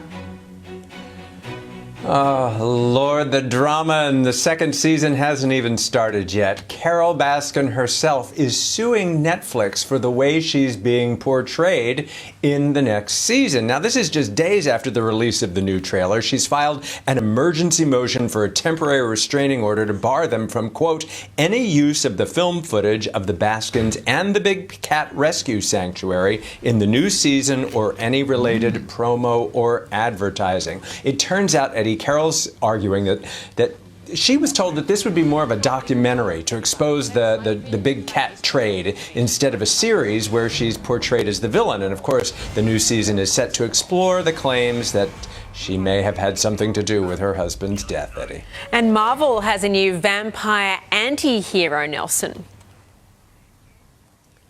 And it already has a great pedigree in the form of its star, Oscar winner Jared Leto. He's playing a biochemist named Morbius, and he inadvertently turns himself into a vampire and has sort of a Jekyll Hyde-like battle between his good side and his dark side. Take a look. I'd do anything to save a life, but I don't know what I'm capable of. You save lives, you don't take them. Are you here to heal the world or to destroy it? He's fun to watch in anything. Morbius is in cinemas from January. And just quickly, Nelson, some exciting news for Kristen Stewart.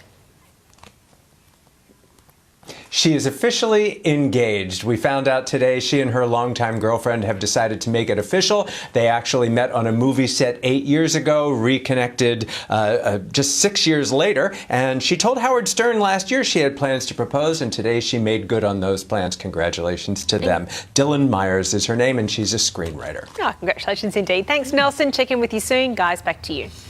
It's 7 o'clock. Our top stories on Sunrise.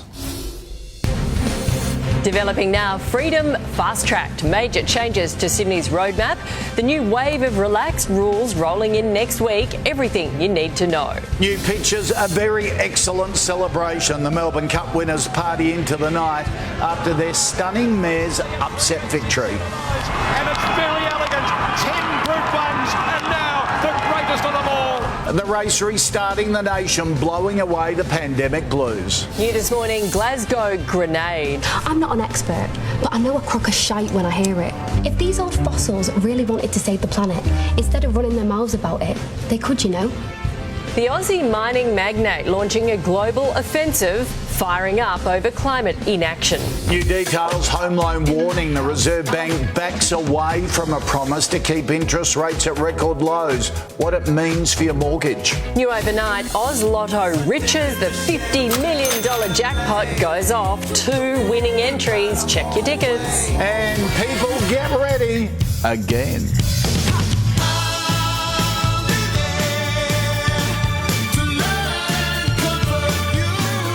Human Nature alive and exclusive ahead of their national tour. It's Wednesday, the 3rd of November, 2021. Right across Australia, this is Sunrise on 7. Now live from Brekkie Central, Kochie and Nat. Hello and Welcome to Wednesday, everyone. The morning after the Melbourne Cup, and you really get the feeling the nation stopped and had one heck of a party, don't you? Celebrations from coast to coast to shake off the year we would rather forget. Winning jockey James McDonald will join us live soon.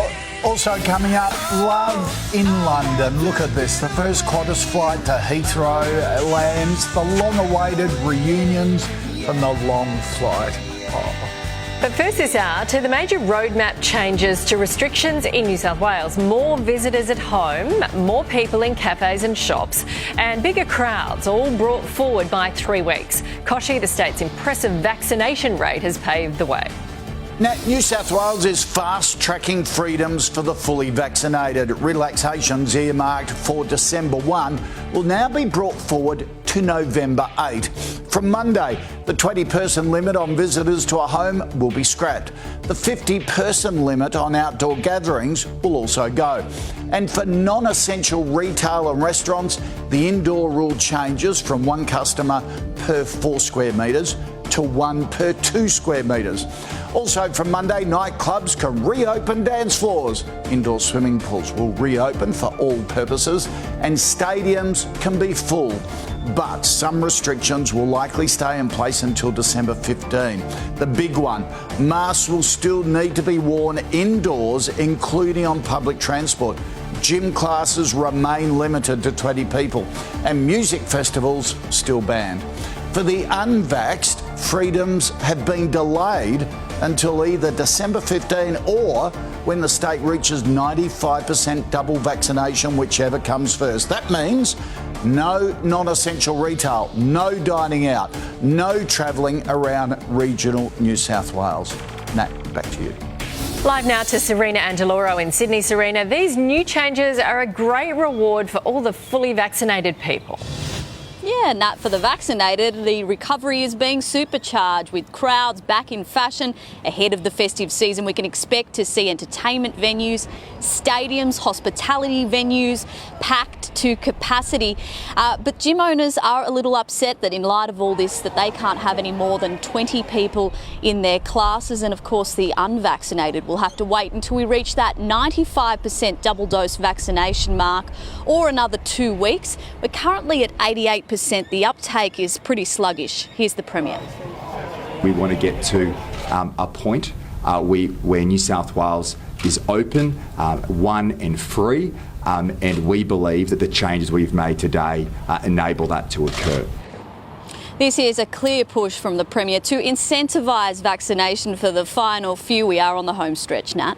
Thanks, Serena. Let's get more news now with Eddie. Thank you very much, Koshi. Good morning. The race that stops the nation has restarted an entire city. 10,000 eager punters were allowed trackside at Flemington to watch Very Elegant claim a surprise Melbourne Cup victory. Thousands more gathered at bars, restaurants and beaches, and the party lasted well into the night, including our Nathan Templeton, who's live at Flemington Racecourse this morning. Nathan, the city told the world we are back. Yeah, absolutely, Eddie. It felt like an even more special than usual Melbourne Cup day here. Of course, with the lockdown lifted, we're able to not only have those 10,000 people here at the track, but all across the city. People were able to catch up at house parties and picnics and barbecues, enjoying some beautiful weather. And the party went long into the night for the connections of the winner, Very Elegant. They celebrated at Circa Restaurant. The owner of Circa was delighted he was able to reopen in time for this special occasion. This is the Melbourne Cup, and we've gone through so much heartache, 18 months of lockdowns. We're about to open, and it's a once-in-a-lifetime opportunity. I couldn't be happier to throw the doors open to so many great friends. And it was a very popular and fitting result on the track as well, with James McDonald, the jockey, and the trainer Chris Waller, two of the most accomplished and popular people in Australian racing. Both finally get their first Melbourne Cup. We'll chat to the jockey very soon, Eddie. Looking forward to it. Thank you, Nathan. Former Prime Minister Malcolm Turnbull has slammed Scott Morrison over his handling of the scrap submarine deal, saying he should apologise to France. Mr Turnbull says the Prime Minister is getting a reputation for being untrustworthy. Scott Morrison elaborately deceived the French. It is a shameful episode. Really, I mean, it is just shameful. And Morrison should apologise. Earlier this week, French President Emmanuel Macron accused Mr Morrison of lying to him. And in breaking news, just in after a busy few days at the World Climate Summit in Glasgow, Scott Morrison is now returning home. The Prime Minister boarded his plane a short time ago and now heads back to Canberra via Dubai. And delegates at the Climate Summit have struck a deal to reduce emissions and save the world's forests. Let's go live now to 7 News Europe correspondent Sarah Greenhalgh, who's in Glasgow for the summit. Sarah, 100 countries have pledged their support.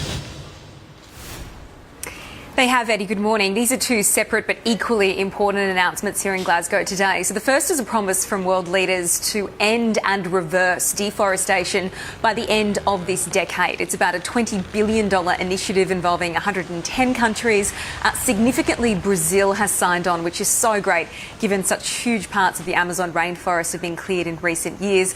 The second promise is a global pledge to slash methane emissions by 30%, again by the end of this decade. It is one of the most potent greenhouse gases, although activists believe still more needs to be done.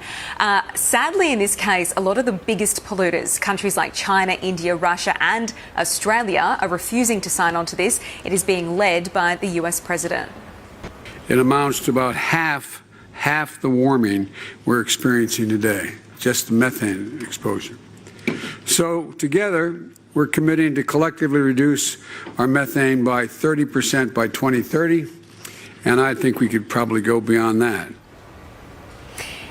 In his speech just a short time ago here, the US president actually criticised China and Russia for not being here in person. Earlier today, he met with Australian mining magnate Andrew Forrest, who is one of the founding people of a new coalition of companies and business leaders dedicated to clean, decarbonising technologies. Fortescue Future Industries, Eddie, has just signed a massive deal with the UK to supply green hydrogen, and the billionaire will be joining us on Sunrise in the next 20 minutes or so. All right, thank you, Sarah.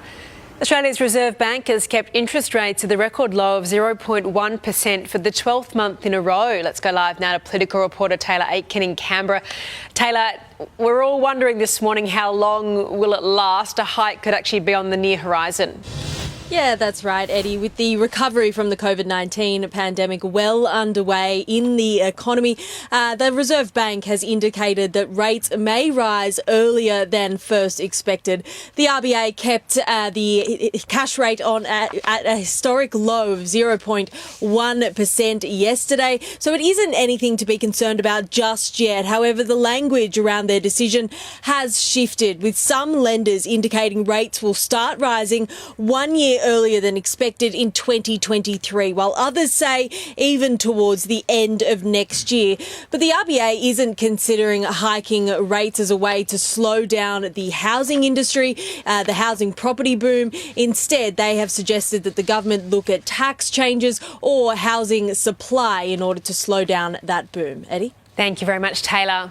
The first direct service from Sydney to London has touched down in the UK. Let's go live now to Sunrise. Consumer correspondent Sean White is a little bit jet lagged. You made the journey to London. Sean, there were some really beautiful moments as families and friends were reunited. Yeah, morning, Eddie. Special moments as, Kookaburra landed here in London. That is the nickname for the specific Dreamliner that brought us here from Sydney on QF1. And as they came in, really happy to land in Heathrow, but split into two groups. Those who had wanted to travel, get on that first commercial flight, get out of Fortress Australia, 18 months, but then others who had not been able to see loved ones because of the pandemic. It's a long time in the making. I missed Nikki's wedding only in August a few months ago. Yeah. It's been a tough 2 years to be separated. Yeah, so this particular flight, though, QF1, actually a new transit hub going through Darwin instead of Perth. That location dropped, obviously, because of the rules in WA. But look, Eddie, I guess the famous kangaroo route, Sydney to London, both ways are back up and running. Sean White, actually live in London. Thank you so much for that. We'll check in with you soon. The east coast of Australia has a new band of multimillionaires this morning. A Queensland woman and a Victorian syndicate will share last night's $50 million Oz Lotto jackpot. The stunned woman from Mackay, Mum, plans to use her fortune to retire early.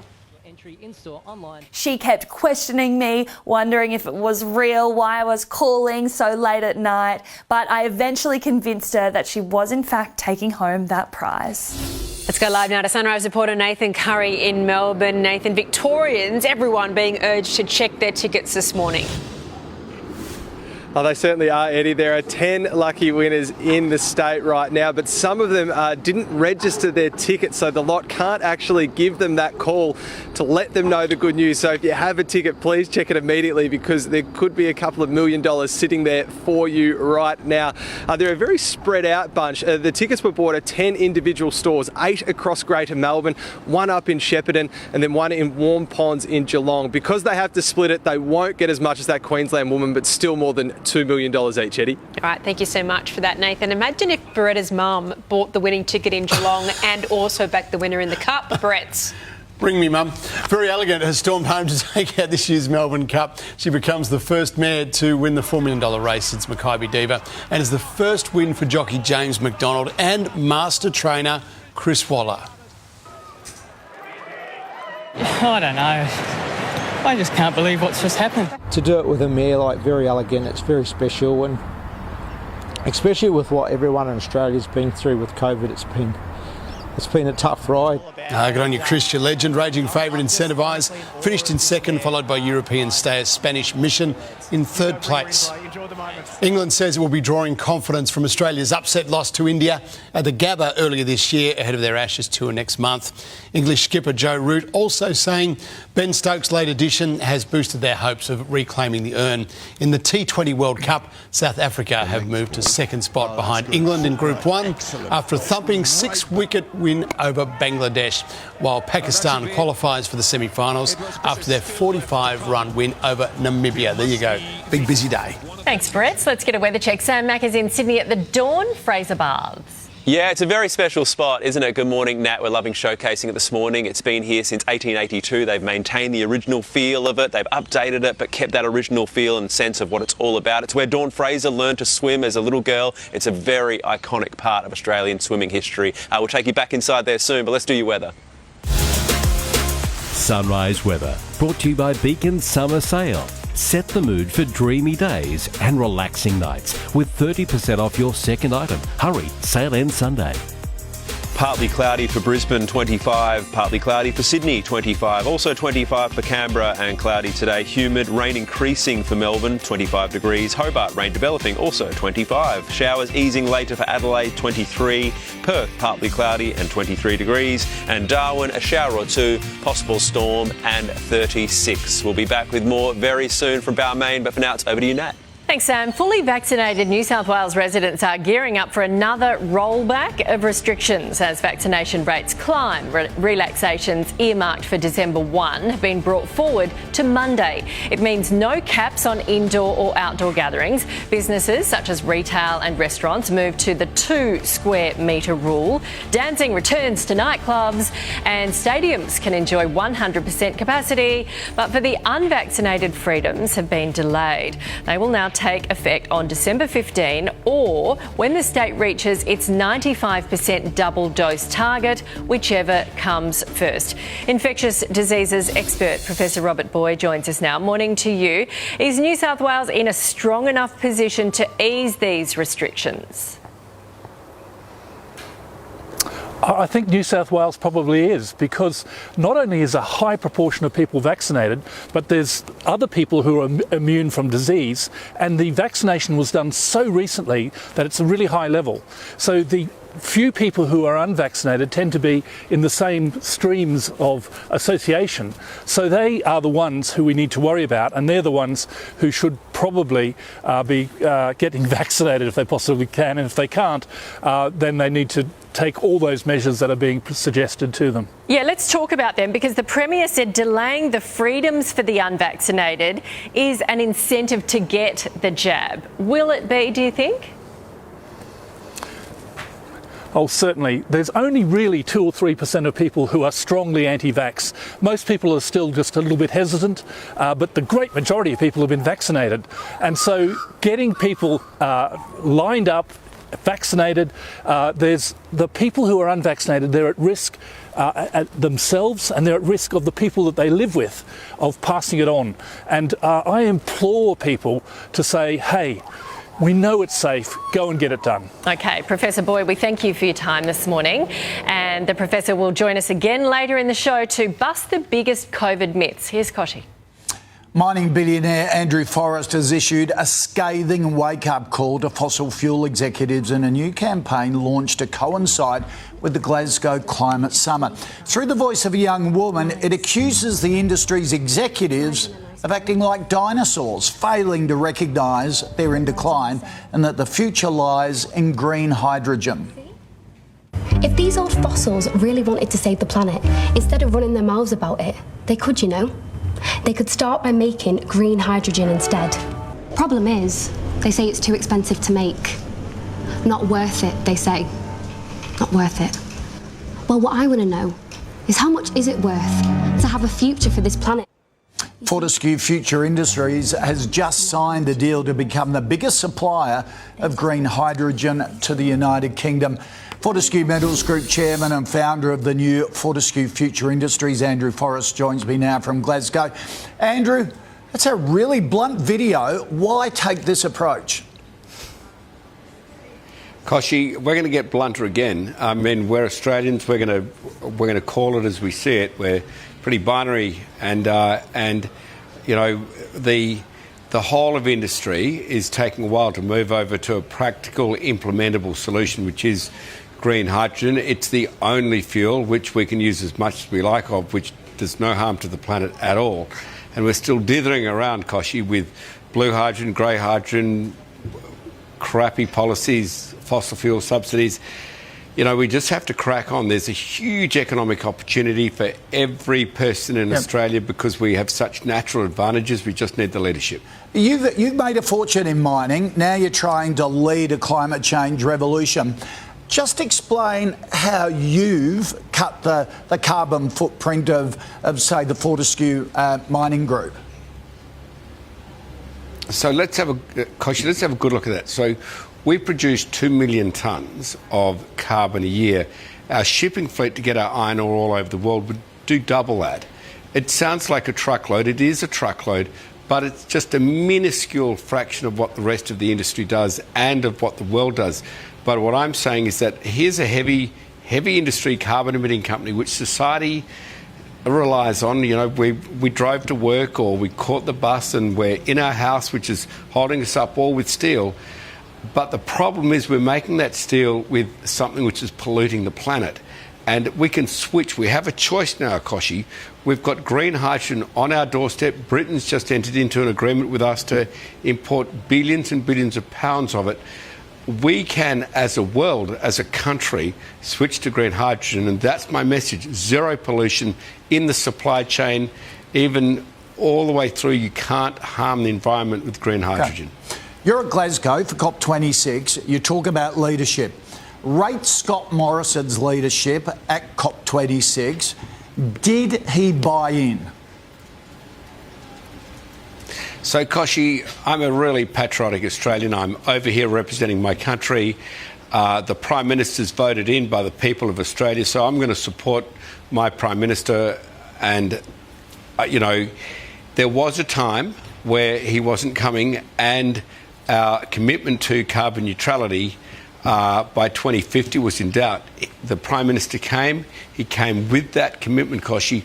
We dodged a huge bullet with that commitment. There's countries who did not front up with that, Russia, etc., and others. Okay. Koshi, that's going to come at a cost. It would have come at a cost to the Australian people. We got through that, and let's just make the best of it now. Andrew Forrest, appreciate your time. Thank you. Here's Nat with some amazing news. Yeah, this is breaking news, Koshi. Cleo Smith, the 4-year-old girl missing in Outback WA, has been found. She is alive and she is well. A police team broke their way into a locked house in Carnarvon about 1 a.m. They found little Cleo in one of the rooms in that house. One of the officers picked her up into his arms and asked her, "What is your name?" She said, "My name is Cleo." Cleo. Cleo was reunited with her parents a short time later. Officers say this is the outcome we all hoped and prayed for. Police say they want to thank Cleo's parents, the West Australian community and the many volunteers. A man from Carnarvon in custody is currently being questioned by detectives. So just confirming, Cleo, that little 4-year-old girl that the whole nation has been searching for more than 2 weeks, has been found. She has been missing from just north of Carnarvon in outback WA. She's been found. She's alive. She is well. A police team broke their way into a locked house in Carnarvon. It was about 1 o'clock this morning. They found a little girl. They found her in one of the rooms. One of the officers apparently picked her up into his arms and he asked her, "What's your name?" And she said, "My name is Cleo." She has been reunited with her parents a short time later. And Kosha, you cannot imagine the relief of those parents after this long search and the trauma that those parents have been through. This is phenomenal news, so unexpected. I think it's captured the hearts of every parent in Australia. What has happened to this little girl? 3 weeks after she went missing, police kept saying around Carnarvon is a cluster of pedophiles. It sounds as though that is the reason for her disappearance, and through the work of WA Police, and you've got to give them high praise, and also the volunteers involved, they have tracked her down to this isolated house and found her. She's been locked in a room, and the story of who took her, how she got there, is we are just going to be riveted to that, aren't we? Exactly. But massive congratulations to the WA Police and the community of volunteers up there. It's a phenomenal outcome. Yeah, exactly. So the campsite at McLeod was about 50 k's north of Carnarvon. They found her in a locked house in Carnarvon, back in Carnarvon, about 1 a.m. Obviously, we're going to find out more details, but we have all heard this story. We have all seen the pictures of that gorgeous little girl. We've seen the appeals, the tearful appeals from her mum and her stepdad saying, "Please, please come back. Please, someone help us." And for a lot of mums and dads, there have been the comparisons with Maddie McCann overseas that, oh God, not again. And unless the little girl, the tenacity of the police and the community is just extraordinary. But this cluster of people around Carnarvon is going to be interesting to find out the real story of what went on, whether it's linked to that car, a mysterious car that was seen speeding away from the campsite in the middle of the night. It is just, and what a relief for the parents, because, you know, naturally, everyone has in the back of their mind what's the family situation behind every disappearance, and what a relief and an enormous vindication for the support that the police have given to those two parents as well. Exactly. Remember, it was just such a strange case. The zipper was undone so high, they reckon that she couldn't reach it. All right, let's go live to WA for a police news conference. It's my privilege to announce that in the early hours of this morning, the Western Australian Police Force rescued Cleo Smith. Cleo is alive and well. A police team broke their way into a locked house in Carnarvon at about 1 a.m. They found little Cleo in one of those rooms. One of the officers picked her up into his arms and asked her, "What's your name?" She said, "My name is Cleo." Cleo was reunited with her parents a short time later. This is the outcome we all hoped and prayed for. It's the outcome we've achieved because of some incredible police work, and I want to thank Cleo's parents, the Western Australian community, and all of the volunteers. And of course, I want to thank my colleagues in the Western Australian Police Force. I can confirm that we have a man from Carnarvon in custody who is currently being questioned by detectives. We'll have more to say on the rescue of Cleo as the day unfolds. But for now, welcome home, Cleo. The joy out of that announcement.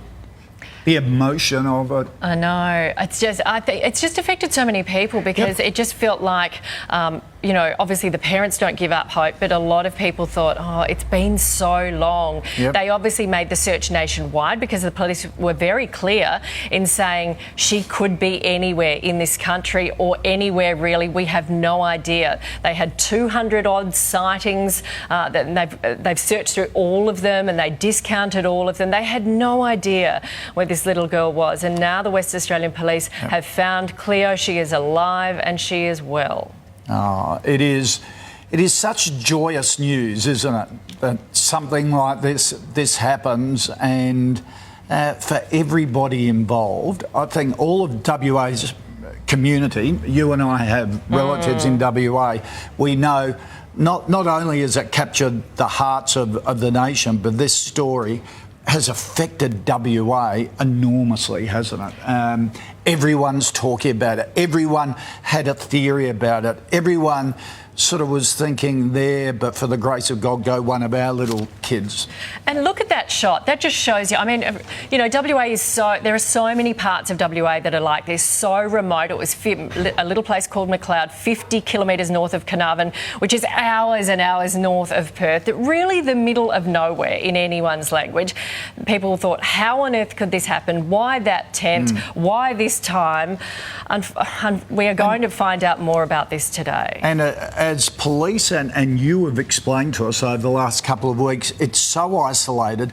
There are no cameras anywhere. There are basically very little chance of eyewitnesses seeing anything. You can drive for thousands of k's and not pass another car. It is that isolated to disappear. Yeah, and that just shows you the work of the WA police. They obviously never give up, and it must have been an enormous job combing through what little evidence they had.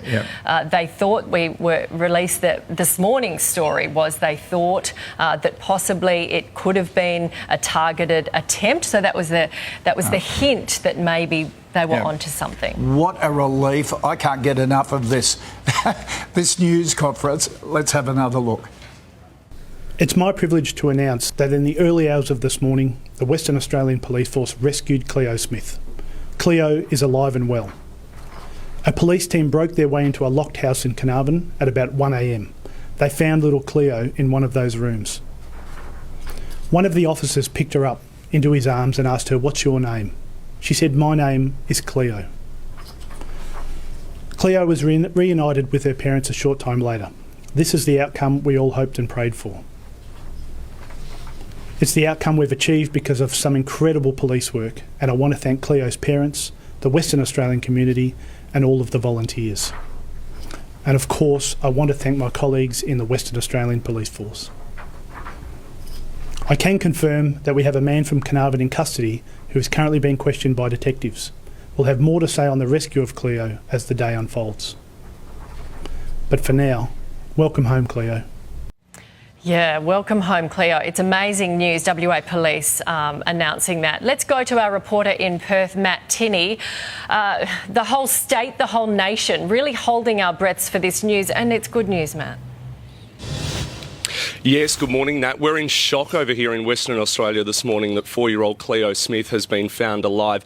Everyone hoped that she was still alive. Today was day 19 of the search and hopes were fading. Of course, Cleo's parents had been suspected. Police were very clear that they were not in any way involved in Cleo's disappearance all along. Amazing news for them this morning. Police have been doing incredible work tracking CCTV. They've also been looking into mobile phone towers, all these sorts of things, knocking on doors in Carnarvon. And of course, this morning at 1 a.m, they rescued Cleo Smith. You heard there, a police officer picked her up, asked her, "What is your name?" And she said, "Cleo." Just amazing work by WA Police to find 4-year-old Cleo Smith alive 19 days after she vanished from that campsite, the Blowholes campsite near Carnarvon. Yeah.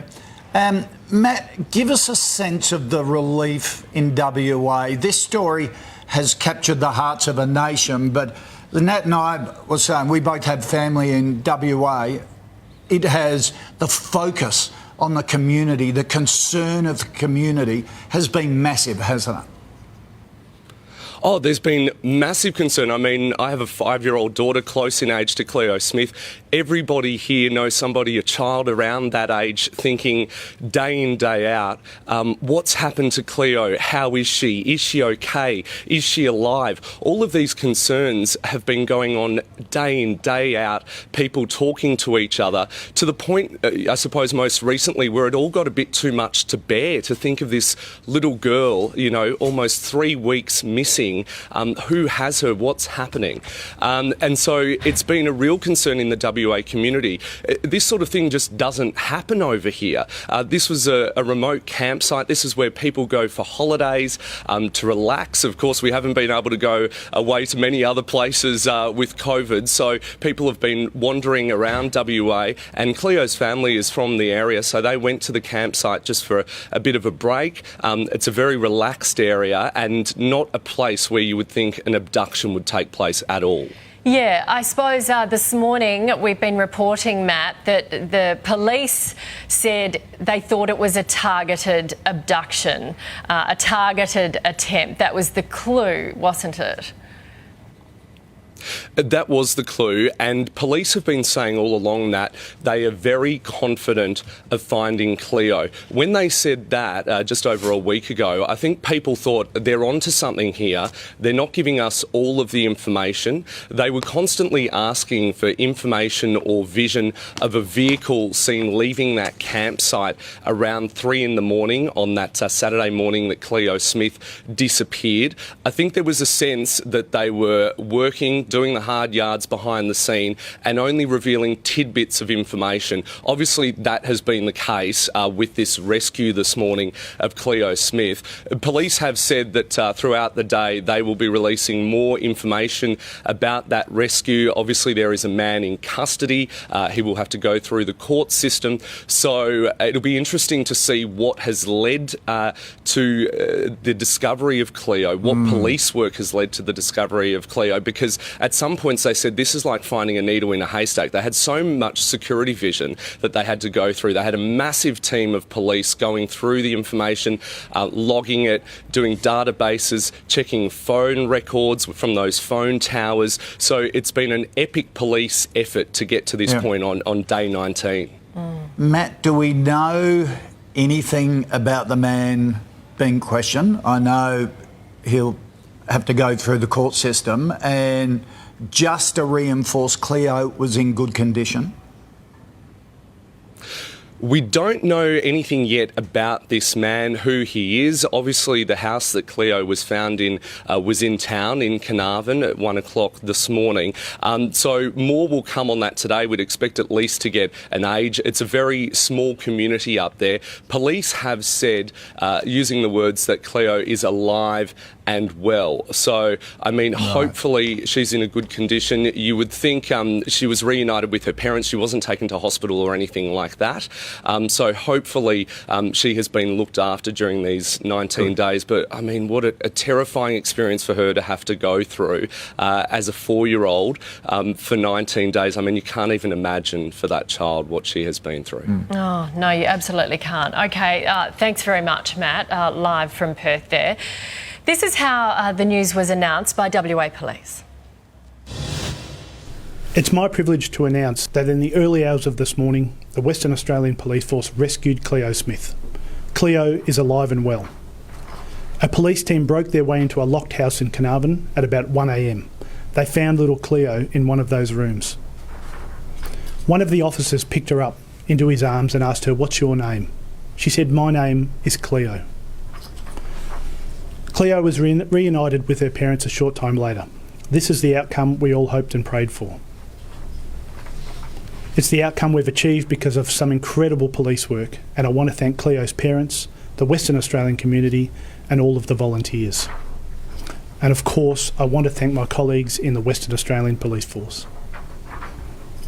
I can confirm that we have a man from Carnarvon in custody who is currently being questioned by detectives. We'll have more to say on the rescue of Cleo as the day unfolds. But for now, welcome home, Cleo. Yep, welcome home indeed. Just an extraordinary outcome. Xanthi Mallett, criminologist that we often talk to here on Sunrise and have talked to about this case, joins us now. Xanthi, this has got to be a miracle, doesn't it? Oh, I mean, it certainly is. I've got to say that I have been expecting the worst. We're up to day 19 now, so it's highly unusual to find an abducted child alive and well after so long. So this is a miracle this morning. Fantastic news for me to wake up to. So, I was extremely pleased to hear that. But it's not really a surprise necessarily that we've had a conclusion. I felt the last few days we were moving towards one. Strategically, the police seemed to be, clear on where they were going in their investigation. So I'm not surprised that we have a conclusion this morning, and I'm just incredibly pleased that it's a positive outcome. Yeah, Xanthi, police have described looking for her as like a needle in a haystack, but that vehicle leaving the car park around 3 a.m, would they have taken that lead and followed it, or do you think it would have been something else? Oh, they would have taken every lead and followed them. In an investigation, they will have, they've got 100 people working on this. They will have followed up every single lead that was brought to them, either by the public, by Crime Stoppers, by, witnesses, whatever it was. So it may be that car that was the key to solving this. It may have been something else. So obviously they've looked closely in the local community. We always felt that this was something targeted. To me, it made no sense that this was a random event, just a total stranger, happening upon Cleo. That was never a logical conclusion to reach. So, they've obviously looked very closely at those in the community, those who possibly know Cleo or have seen Cleo. So there will be a link to Cleo or her family. And I think over the next day or so, we'll find out more about what's happened. But I think everyone's going to be celebrating today that Cleo is home safe and well with her family. So you're saying the person who took Cleo would have seen her at the campsite or have known her parents? Yeah, I would be very surprised if there wasn't some link between them. It just made no sense that somebody, a total random stranger at 1:30 or whatever in the morning, 2 o'clock in the morning, has gone to a tent, they just happened to see, and opened it and abducted a child. So I imagine that they will know Cleo. There will be some link to her, and that's how the police have tracked them down, is my sense from having looked at a number of child abduction cases. The link is going to have been key here.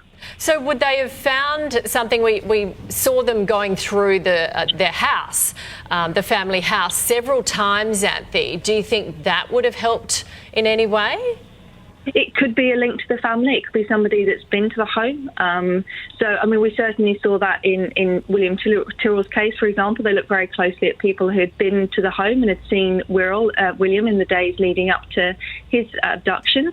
So it may be that those repeated searches at the house did offer some important clue that the police were able to follow to find her. So, they're going to obviously tell us more about the individual and the links between him and Cleo over the next few days.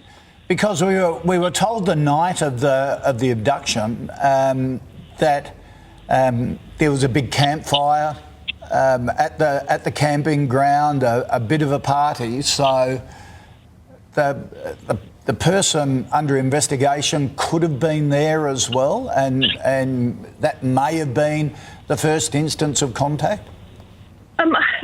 I'm not sure about that, given that nobody else at the campground is reported to have seen Cleo. I think they arrived there quite late and possibly went straight into the tent and kind of, from the car into the tent and went to sleep. Right. Whether there was any contact, it's hard to know, but that's from earlier reports of the police that possibly isn't the most likely scenario. However, at some point they've come across Cleo or her family is my guess, educated guess. I know it's awful to say, but there were earlier reports, as Koshi was saying, there was this group of pedophiles in that local area somewhere. Is that a likely scenario, or is it too early to tell? Well, I think it's probably a bit early to say, but it's certainly a very good sign that she's gone straight home to her family and not to hospital. If there was any concern for her safety or welfare or health, then she would have been taken for medical treatment and possibly a stay in a medical facility. So I think the fact that she's gone home, we all have to take as a really good sign that she's been looked after, fed, given water the last few days. So I have my fingers crossed, literally, as we're speaking, that she is unharmed, and that although this is obviously going to be an awful experience for a 4-year-old, she is very young. So hopefully a lot of this, with the passage of time, will be forgotten for her. And so she'll just be safe and happy at home. Xanthi, you followed cases like this right around the world. Put it in perspective for us. How unusual, after 19 days, to get such a joyous outcome? I'm stunned, to be honest. My phone started blowing up this morning when this news was released. I couldn't believe it, that she's safe and well. I mean, it's what we all hope for, but how often does this actually happen? I mean, everyone was talking about, is poor Cleo going to be the next William Tyrrell? Is she going to be the next Madeleine McCann? Are we never going to get an answer as to what happened? So I'm absolutely stunned this morning that we do have such a fantastic outcome, and so relieved. But also very surprised. So this is a miracle. It's kind of, it's one that we should all be very pleased to wake up to this morning. Xanthi, how difficult a case is this for the local police? I mean, it certainly was a difficult case. There were no witnesses. We don't know what evidence there was, because obviously the police were keeping that pretty close. We know that they took away forensic evidence from the campsite. Whether that was what helped solve this, we don't know yet. Certainly there are a lot of persons of interest to look at in this case. Everyone at the campsite, everyone that would have known that the family were going to the campsite, anyone with a criminal conviction that was relevant in the area. So there were certainly a lot of persons of interest.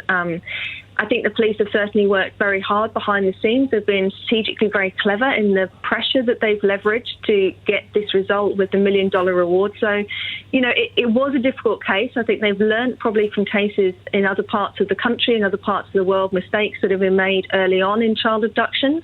And so they've made sure that they didn't repeat those mistakes. And I think that's the kind of thing that's led to this amazing result this morning.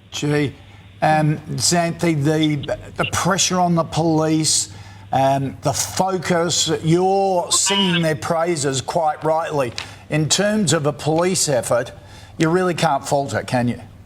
Absolutely not, no. And from an outsider watching it, obviously I didn't know intimately what was going on specifically in the investigation, but knowing how they work, you could see the strategy and the tactics at work, so that they were getting the right message out to the public at the right time. They were kind of feeding us what they needed us to know to keep that pressure on. So you really can't fault the tactics here.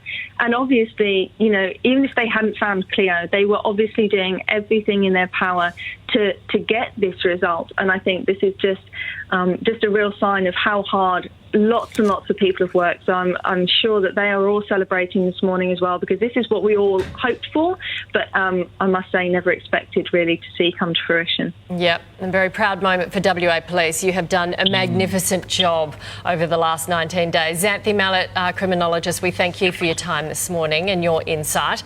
Live now to Ben Downey, who is in Carnarvon this morning. Ben, she's been reunited with her parents.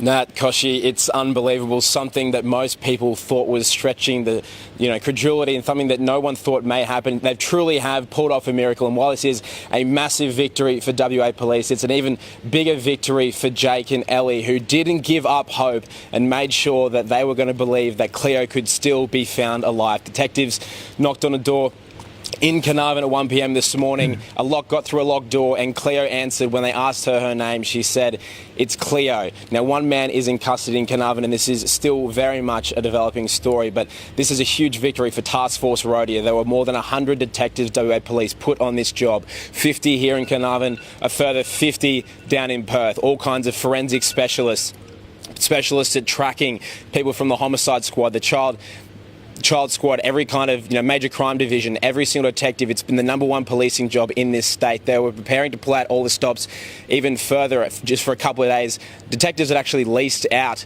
buildings in this town to be here for months if that's what it took to find Cleo Smith. Wow. It's amazing They've found her so quickly. There's, forensics crews here that, we've seen the lead detective, Cameron Baines, walk out the door at 4 o'clock as we were setting up here. He's obviously been working through the night. When detectives say they've been pulling out the stops, they're not joking. 2 days ago, they were rifling through rubbish across a 500-kilometre stretch of highway in both directions, in and out of Carnarvon, just to try and find that one physical trace. To date, there hasn't been a sleeping bag found. There hasn't been an item of clothing, let alone a footprint. They were going to be doing forensic tests on the tent and putting experimental tests to see if they could find any kind of trace. But now they don't need to. Cleo has been found, and they've in the best way possible, alive, reunited with her family. It's still 4:30 in Carnarvon right now, but I can't believe what this town's going to wake up and what they'll be experiencing. Ben, you've been on the ground there, you've been based there, excuse me, you've been following the story. Did you see it coming?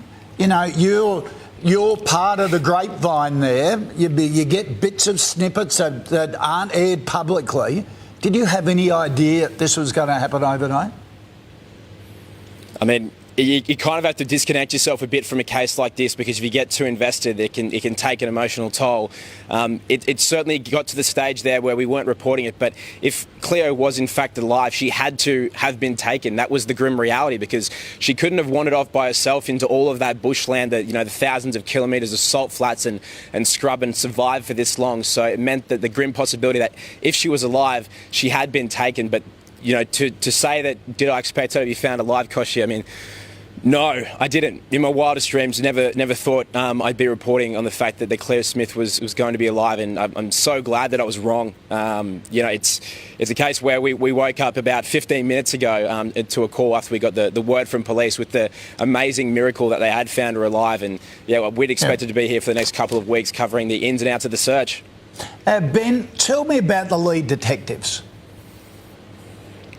I mean, these guys, there's a few. So there's Rod Wild. So he's actually at the top of Task Force Rhodia that was set up to find them. He is the person that went through and prosecuted the infamous Claremont serial killer here in WA. And so when WA police said they were putting their best people on it, they weren't messing around. We've just seen another detective, Cameron Baines, walk out. He was the one that sort of had more face-to-face contacts with a bit of with the journalist.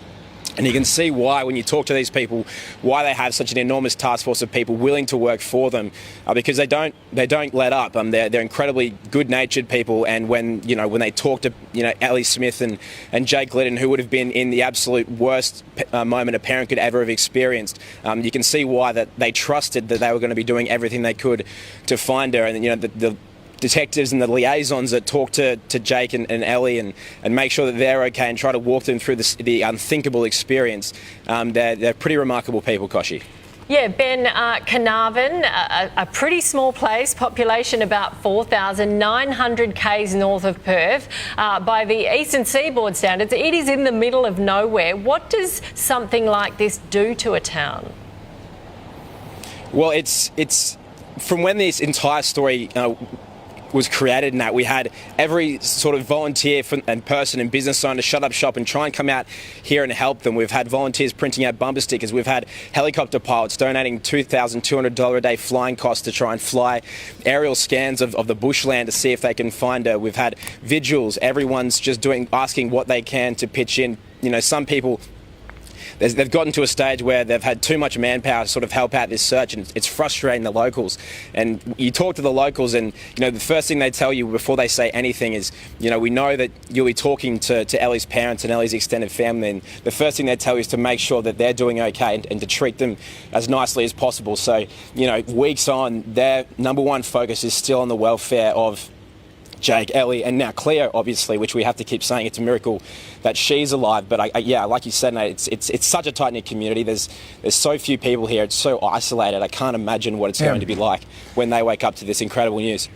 Because, Ben, the pressure on Jake and Ellie, the parents, the grief they would have been going through every single minute waiting for their daughter, and then there's this unfair sort of nagging in the back of everyone's mind that in these sorts of cases there's a link to the parents usually as a result. The strength they must have had would be incredible. Yeah, it's amazing. I mean, it's an awful thing to report, but just days once this became a national story, the kind of vitriol that these parents experience from online trolls and people messaging them directly. I'm not going to go into it directly, but it's something that no parent should have to endure. And obviously, the reason why they've gone public and spoken to the media is with Cleo's interests at heart. They're trying to do what they can to provide leads to the investigation. We know that Crime Stoppers has had over 200 sightings. We know that there's all these different bits of information that have come through that detectives have relied on to get this result, and that's the reason that they've endured this. They went through 2 interviews. I'm sure they'll be much happy to speak, hopefully, to us after such a great result and thank the excellent work of detectives. But, these are 2 people that, are a young family. They have no experience dealing with the media, let alone, dealing with having their child abducted in circumstances that no parent could even imagine, that was so far-flung that the statistics were against them. And statistically, in these cases, the parents or people that are close to Cleo are likely involved. It's so good that, Jake and Ellie, as far as we know, are not involved, and they've been reunited with Cleo because their persistence and their endurance has paid off. Yeah, and the strain on their relationship. I know. You can't even imagine what they would have gone through. And hundreds and hundreds of leads. Because in a case like this, Ben, the police have to follow every single person who's reported a sighting of a little girl like that from the top of this country to the bottom, don't they?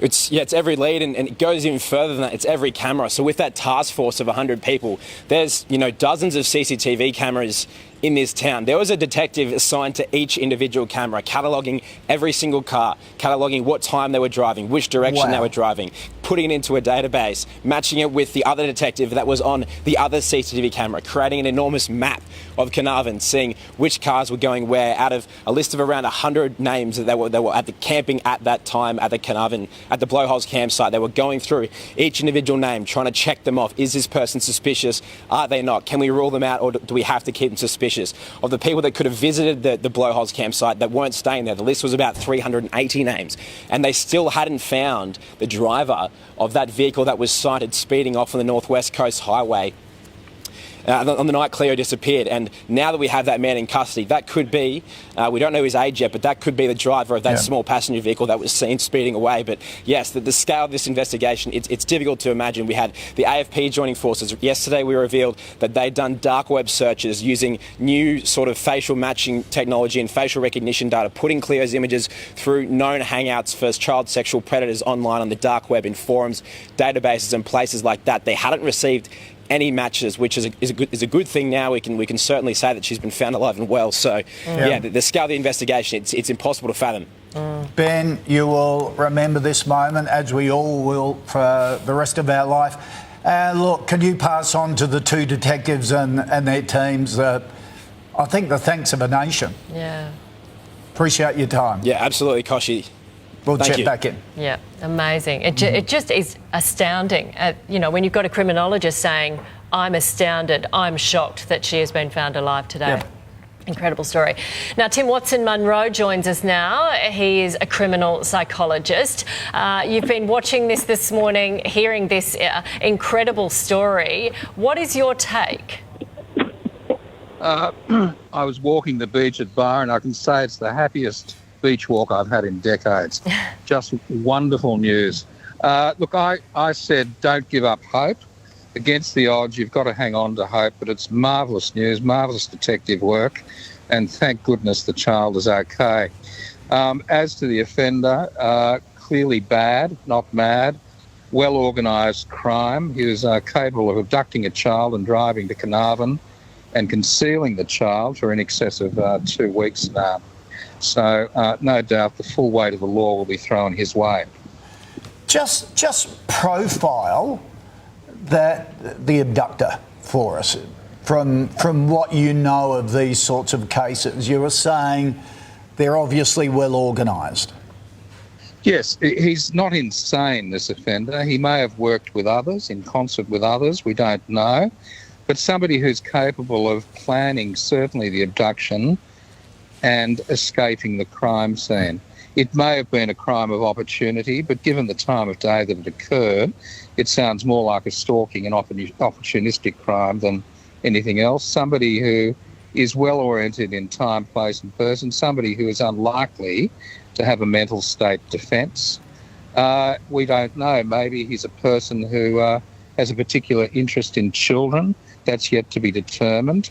It's pleasing to note that none of her images were found on the dark web and that she's been found safe. But I guess what occurred during the past 2 weeks or so will unfold in the next few days, and we'll find out more about him.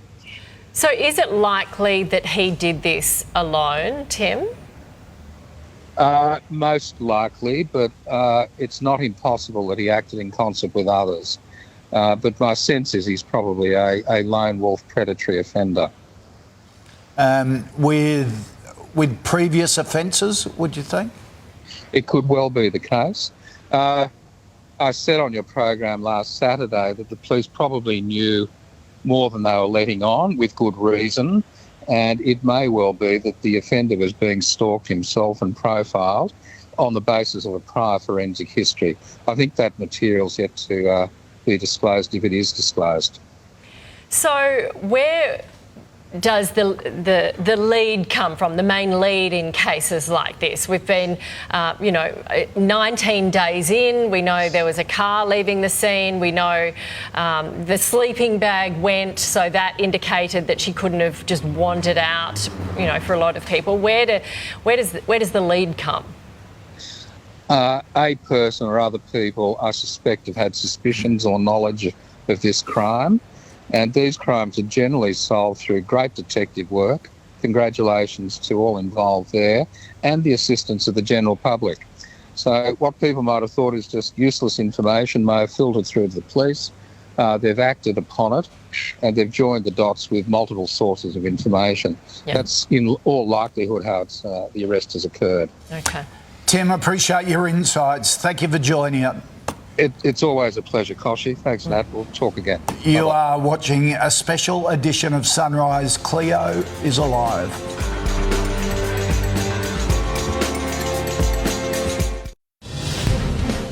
Breaking news, Cleo miracle. The 4-year-old girl missing for 19 days found alive and well, discovered in a Carnarvon home. Police announcing the incredible news. One of the officers picked her up into his arms and asked her, "What's your name?" She said, "My name is Cleo." A major development in the case that has gripped the nation. Breakthrough, a Carnarvon man under arrest being questioned by police. The little girl reunited with her parents. The outcome we all hoped and prayed for. It's Wednesday, the 3rd of November, 2021. It is Wednesday morning on Sunrise, a day that will go down in history. A major breaking news. Cleo Smith, the 4-year-old girl missing in Outback WA, has been found alive and well. Police broke their way into a locked house in Carnarvon around 1 o'clock this morning local time. Here's how police announced that news. It's my privilege to announce that in the early hours of this morning, the Western Australian Police Force rescued Cleo Smith. Cleo is alive and well. A police team broke their way into a locked house in Carnarvon at about 1 a.m. They found little Cleo in one of those rooms. One of the officers picked her up into his arms and asked her, "What's your name?" She said, "My name is Cleo." Cleo was reunited with her parents a short time later. This is the outcome we all hoped and prayed for. It's the outcome we've achieved because of some incredible police work, and I want to thank Cleo's parents, the Western Australian community, and all of the volunteers. And of course, I want to thank my colleagues in the Western Australian Police Force. A man from Carnarvon is in police custody this morning. He's currently being questioned by detectives. Live now to Ben Downey, who is in Carnarvon for us. Ben, she's been reunited with her parents. Yeah, that's right, Nat Koshi. It's the outcome everyone was hoping for, but maybe some people were starting to think might not be possible. This is an amazing coup for Police Task Force Rodeo, made up of 100 detectives that have been pulling out all the stops in Carnarvon, Perth, and joining with other law enforcement agencies around the country to try and find Cleo. It's amazing that she was found in Carnarvon, really in such a small town not too far from where she would have grown up. This has been 3 weeks of painstaking work involving police, SES, paramedics and other agencies that have been searching high and low, several hundred square kilometres of bushland and coastline to try and find any trace of the missing 4-year-old after she disappeared from the Blowholes campsite on October 16.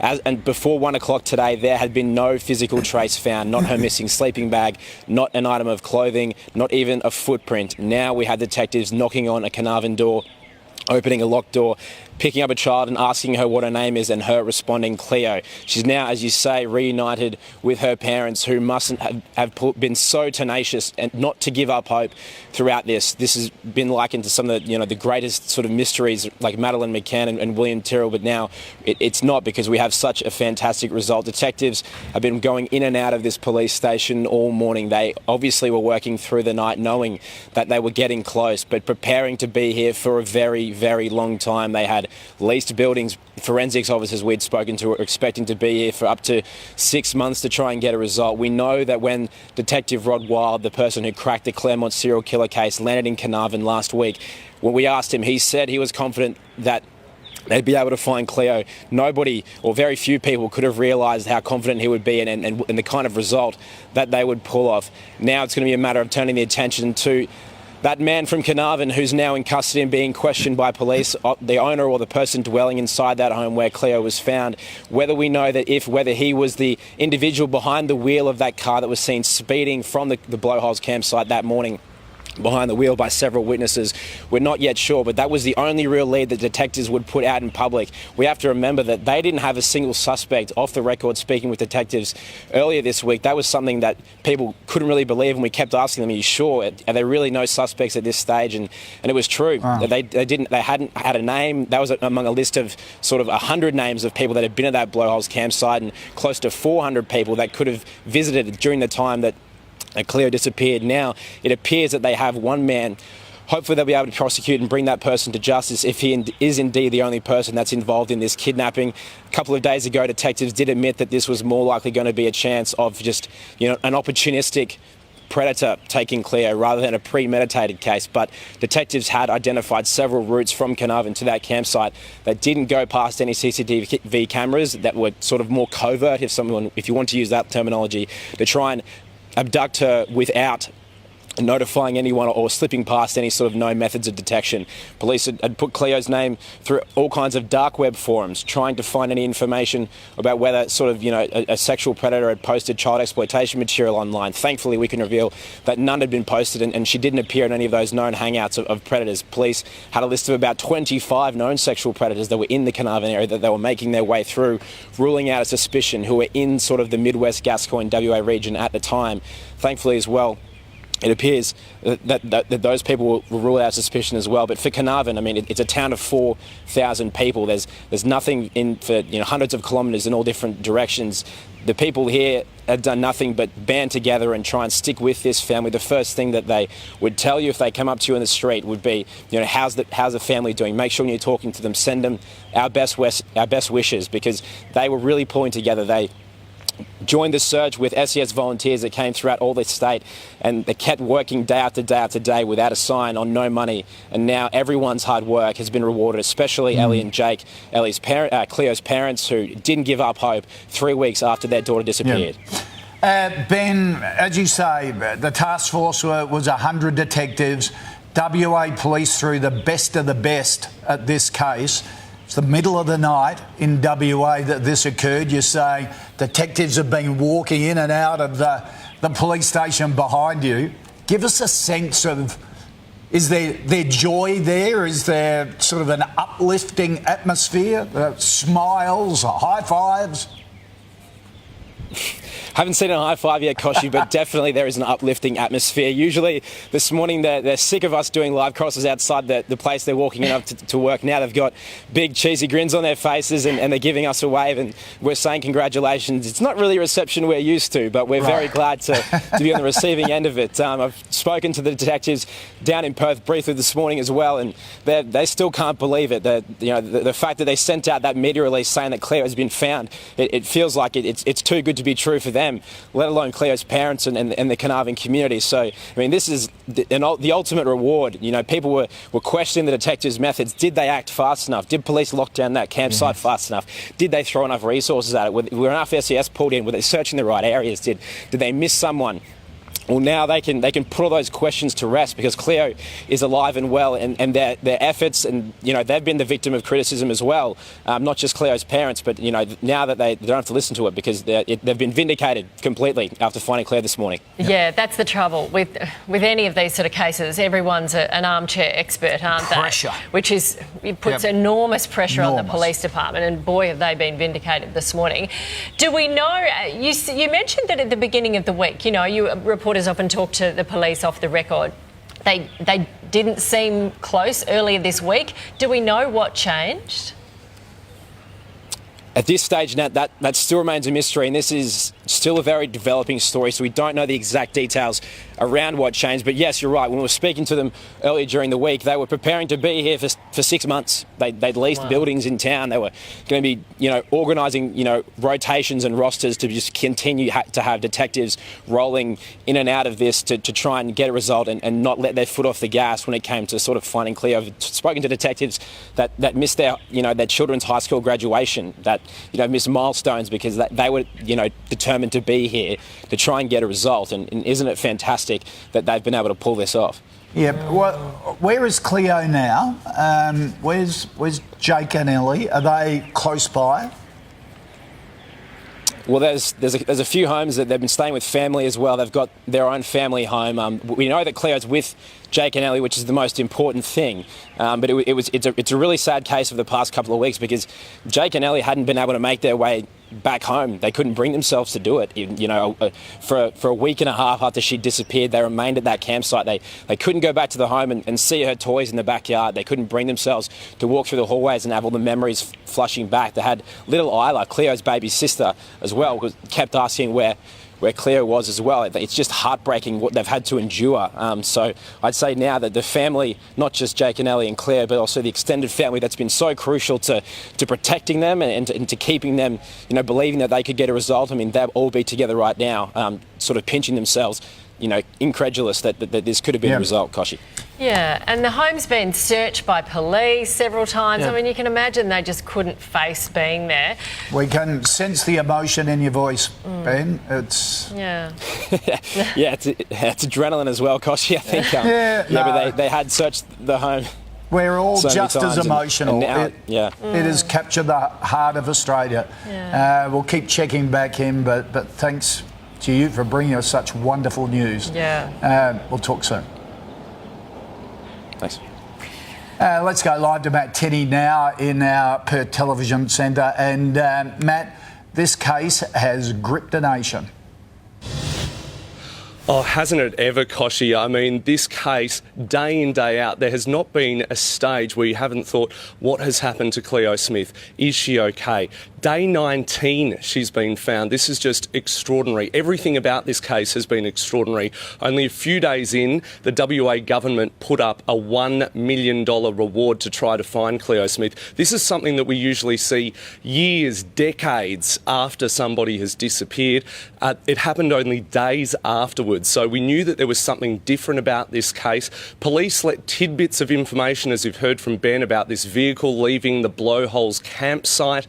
There was a request for any CCTV of that vehicle or information about that vehicle. You know, the Australian Federal Police even got involved. The Prime Minister, Scott Morrison, revealed that they had offered a spy plane, and that was being used in Western Australia to try to find Cleo Smith. Of course, we have the news this morning now that police rescued her at 1 a.m. from a house in Carnarvon, went into one of the rooms, an officer picked her up, asked her name, and she said Cleo. The most amazing news. I know when the alert came through in the middle of the night here, I just yelled out, she's been found, Cleo's been found. It's not something that I was expecting whatsoever. We'd all hoped for this, but it had gotten to the point where it was almost too heavy to bear to keep talking about it, but you had to, because we had to find this little girl, this 4-year-old girl, and police were always saying they were confident of finding her. I think many of us just knew that police had some information perhaps that they weren't sharing with the public, and so we just had to hold out hope, let them do their job. There was a massive police task force on this. Of course, Rod Wild leading this, the man who helped convict the Claremont killer, another case which gripped Western Australia. As a parent of a 5-year-old close in age to Cleo Smith, there was just fear through the community. This just doesn't happen here in WA. We've seen obviously Madeleine McCann, William Tyrrell. It's not something that you see here, and where this happened, the Blowholes campsite in Carnarvon, 900 k's north of Perth, it's very remote. It's a friendly place. This is where West Aussies go for holidays, to relax. It's very chilled out. You would never, ever think that a child would be abducted from one of these places. It just doesn't happen, and that's why this case has struck so much fear in the WA community. That's so true, Matt, isn't it? Because a lot of people live in small, quiet, friendly places, often because they think they're safe, and they are wonderful places to live. And I think that's why this was such a shock to so many people. Even if you don't know of this place, you can see by the pictures how remote it is and how shocking this was. The whole of the country has obviously been gripped by this, but even in Perth, right across Western Australia, it really struck a chord, didn't it? Oh, it really did strike a chord. And this is not a case that has disappeared. It's been in the news every single day since Cleo vanished. Little tidbits of information. We only heard most recently this morning that police were searching the dark web to try to find Cleo Smith. We heard about them going through mobile phone towers in the area, the metadata, trying to pick up on phone numbers that may have been used in the area. They collected so much CCTV, they had to put on extra officers to go through it, to log it, to look for patterns of information, to try to find out what had happened to Cleo Smith. Obviously, we'll find out in due course what led police to this house in Carnarvon, to that room where they found Cleo Smith. Hopefully, she is okay. We're being told that she is alive and well, but what a terrifying experience for this girl. And the nation has just ridden this case day in, day out, the emotion of this. So many people have children around Cleo's age, and the thought that a child could just be abducted while on a weekend away at one of these places. Places like this are dotted right along the coast of WA. It's not like the East Coast where you have major cities and towns all the way along and a big population. It's a lot more remote, and there's little shacks. We had a shack where there was CCTV and Cleo's voice was captured on that, so they knew that Cleo was at the campsite. There was obviously intense scrutiny on Cleo's parents, Jake and Ellie, but police came out, and the WA government, the Premier came out and said, stop trolling them. It's not them. They have nothing to do with their daughter's disappearance. It had been compared, of course, to Azaria Chamberlain, that sort of suspicion on the parents. And so, what a morning for them to be reunited with their 4-year-old girl. As you heard from Ben, they haven't been able to leave the campsite there. The campsite was opened up and holiday makers were allowed to go in there, but they haven't left the area. They haven't gone back home because they have just wanted to find their little girl, and they couldn't leave without her. Matt Tinney, wonderful morning. I'm just in awe of the WA Police Force. The work that they have done, the pressure, the scrutiny, just extraordinary work. Keep us up to date with developing events here. There's still a lot more to play out. For the time being, thanks. Certainly is. Yep, as they Thanks, said, Koshi and Nat. a needle in the haystack, and they have found it. Amazing, amazing work. Now, the Prime Minister, Scott Morrison, has tweeted his relief to hear Cleo Smith has been found. He is currently on his way home from Glasgow, of course. Scott Morrison said, "What wonderful, relieving news. Cleo Smith has been found and is home safe and sound. Our prayers answered. Thank you to the many officers involved in finding Cleo and supporting her family." Let's go back to criminologist Xanthi Mallett, who joins us again. Xanthi, you've now had time to digest this. Are you still unbelievable that she was found? What percentage chance did you give her of being alive? To be honest, having looked at a number of these cases over a long time in my career now, I was sure by this point that Cleo wasn't going to be found alive. Just basing that purely on the statistics of when a child is abducted, the likelihood was very, very remote. I did think that this case was going to be solved. I felt that the police were moving towards a conclusion, as we heard in the package there. There was a sense generally that the police obviously knew more than they were letting on, but also that they had a very clear strategy in mind, which told us that they really kind of knew where they were going with the investigation. It wasn't purely open. They weren't just following every possible avenue. They really knew where they would try to take this. So, yes, very good news this morning, but I gave it a very small chance of this type of success. Yeah, Carnarvon is 900 kilometres north of Perth, and this tiny little campsite, the Blowholes campsite, is 50 k's north of that. So this really is about as remote as you get.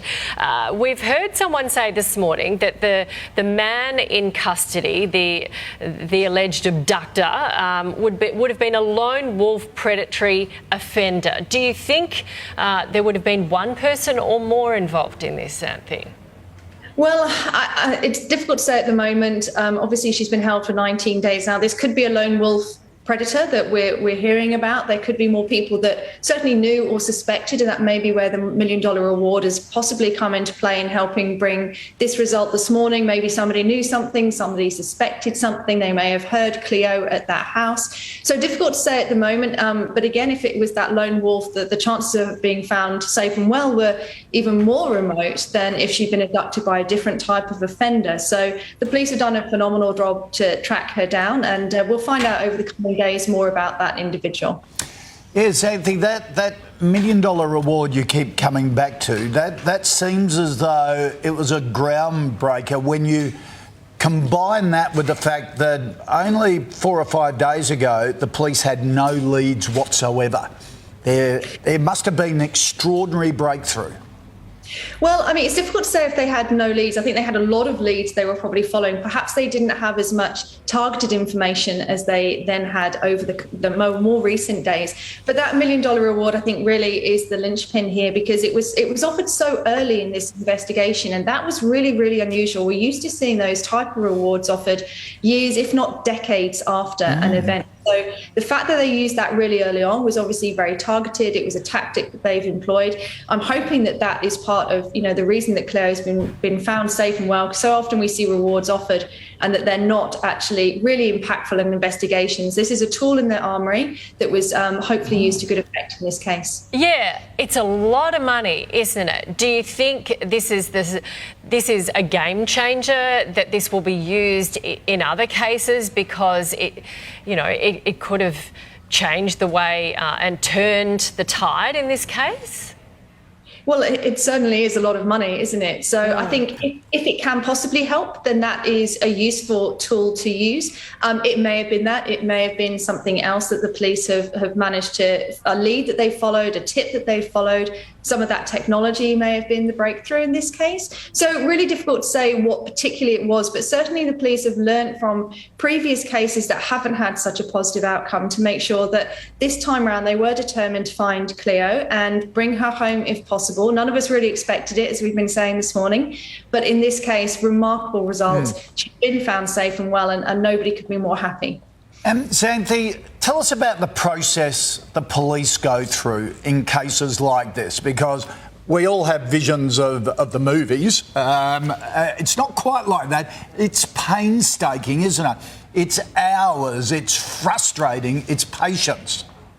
It's exhausting. They will have literally followed every single lead that was available to them. So that would have been everything coming in via Crime Stoppers, everything available through the technology, so that CCTV that we've been hearing about, hours and hours and hours of footage, so many people to interview, to break down, to try and see who are the likely people to have been involved, how can they alibi out others and exclude those. So this is incredibly painstaking work. It's not like the television. It doesn't get solved in a TV hour, as people, may think. This was not an easy task for the police, and I think they really need to be applauded for the hard work, dedication and commitment they've put towards this investigation, as well as all of those resources in terms of financial, etc. So amazing result, but not an easy one. No. And so pleased that it was successful in this case. And to give us an idea, earlier we heard they'd assigned one detective to every CCTV camera, that it was their responsibility to go through all the footage on that particular camera and follow up everything they saw on it. That's amazing. One person per camera, follow everything. Yeah, absolutely. Think of how resource heavy that is. All of these detectives looking at that, but they couldn't afford to miss anything, and they knew that. And time was of the essence. 19 days is an extraordinarily long time in a child abduction case. So they really couldn't afford to miss anything on that CCTV, have to go back, have to review it. They had to capture it first time and follow those leads up immediately. So that just really speaks to the level of commitment and dedication by WA Police, that they were determined to get absolutely everything right. And for each of those individuals involved to keep their focus, to keep motivated, just superhuman. Xanthi, thank you so much for bringing us up to date and all your thoughts. Thank you. Well, Tim Watson-Munro is a criminal psychologist and he joins us now.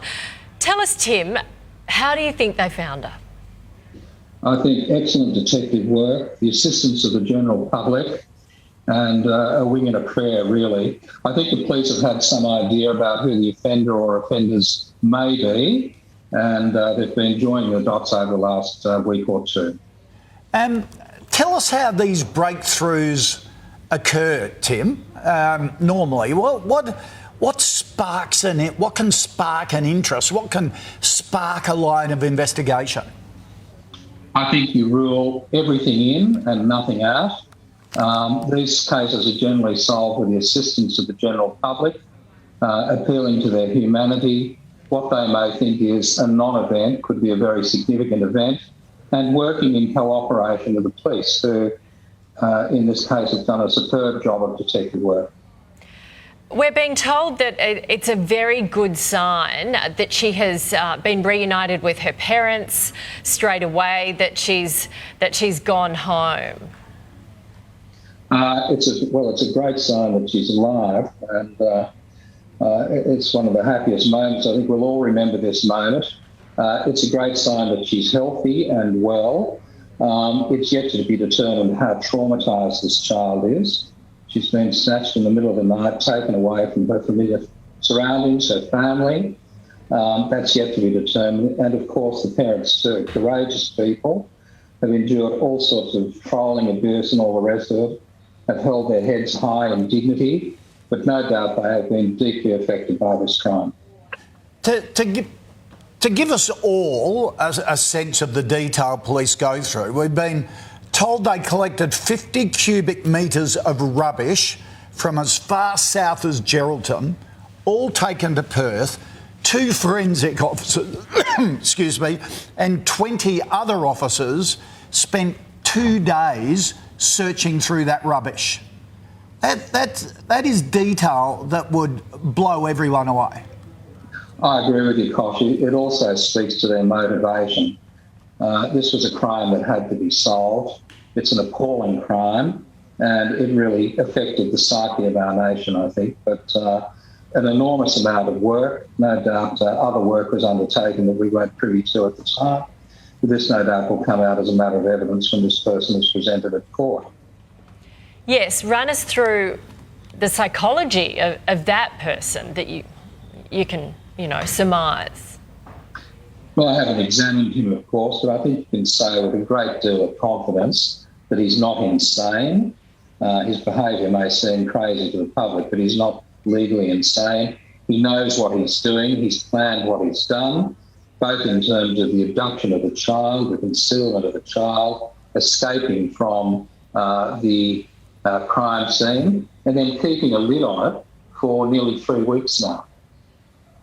And keeping that little girl locked in a room for 3 weeks, away from neighbours, no sound.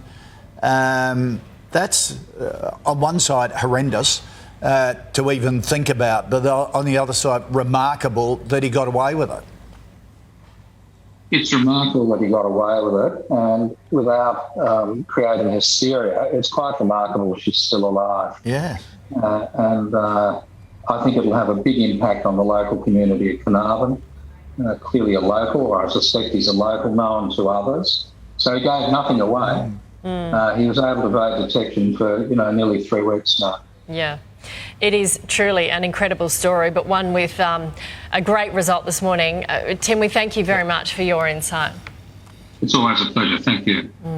It's so good to report good news, though, isn't bit it? of joy. Everyone's shocked, but it is fantastic news. It's a miracle, they say. Straight ahead, more on our breaking news. Cleo Smith has been found. She's alive and she is well. She is back with her mum and dad in Carnarvon, and we will be back with more in a moment.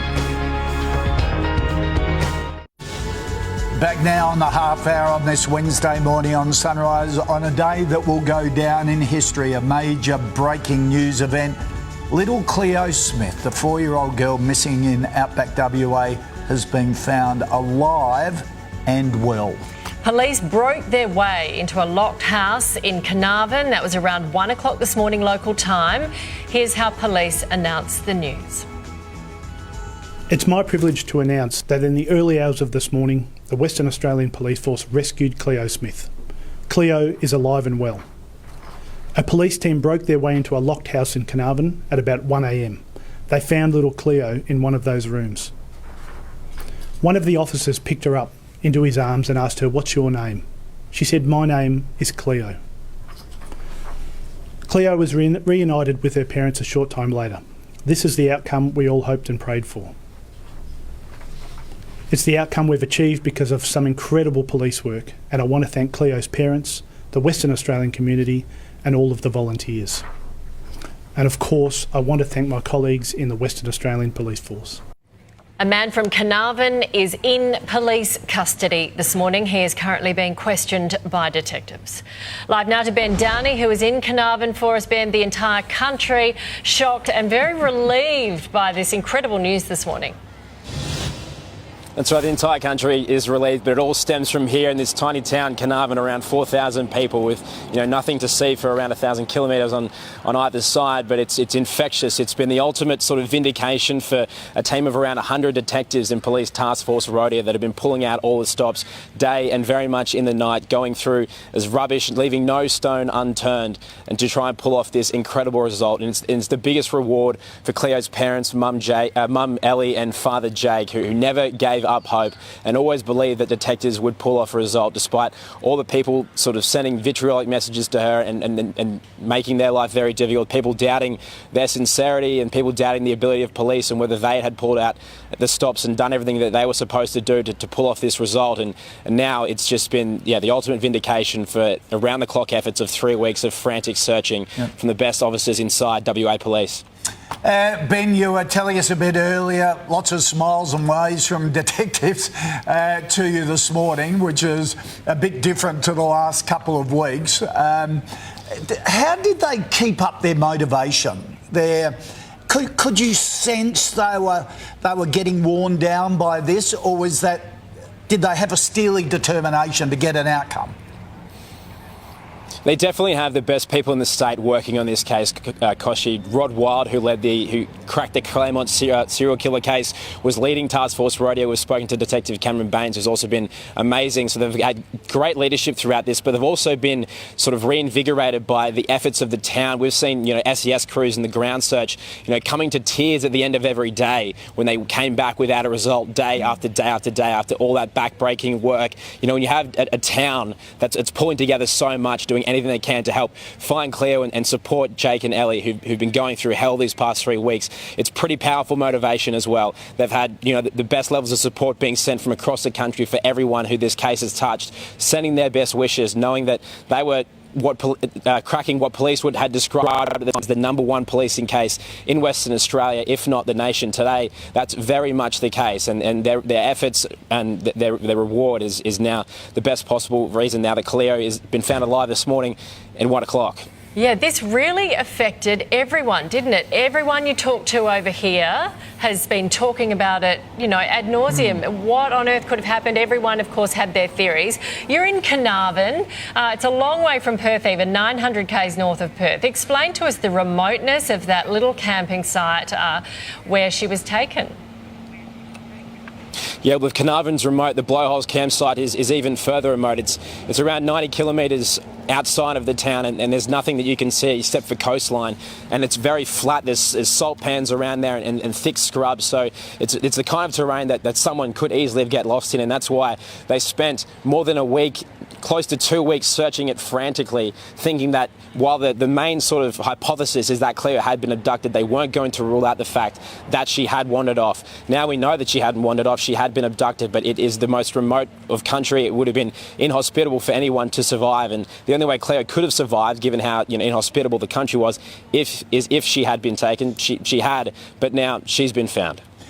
Yeah, and Ben, how wonderful that Carnarvon community pulled together and helped, but how shocked will they be this morning that one of their neighbours is being investigated?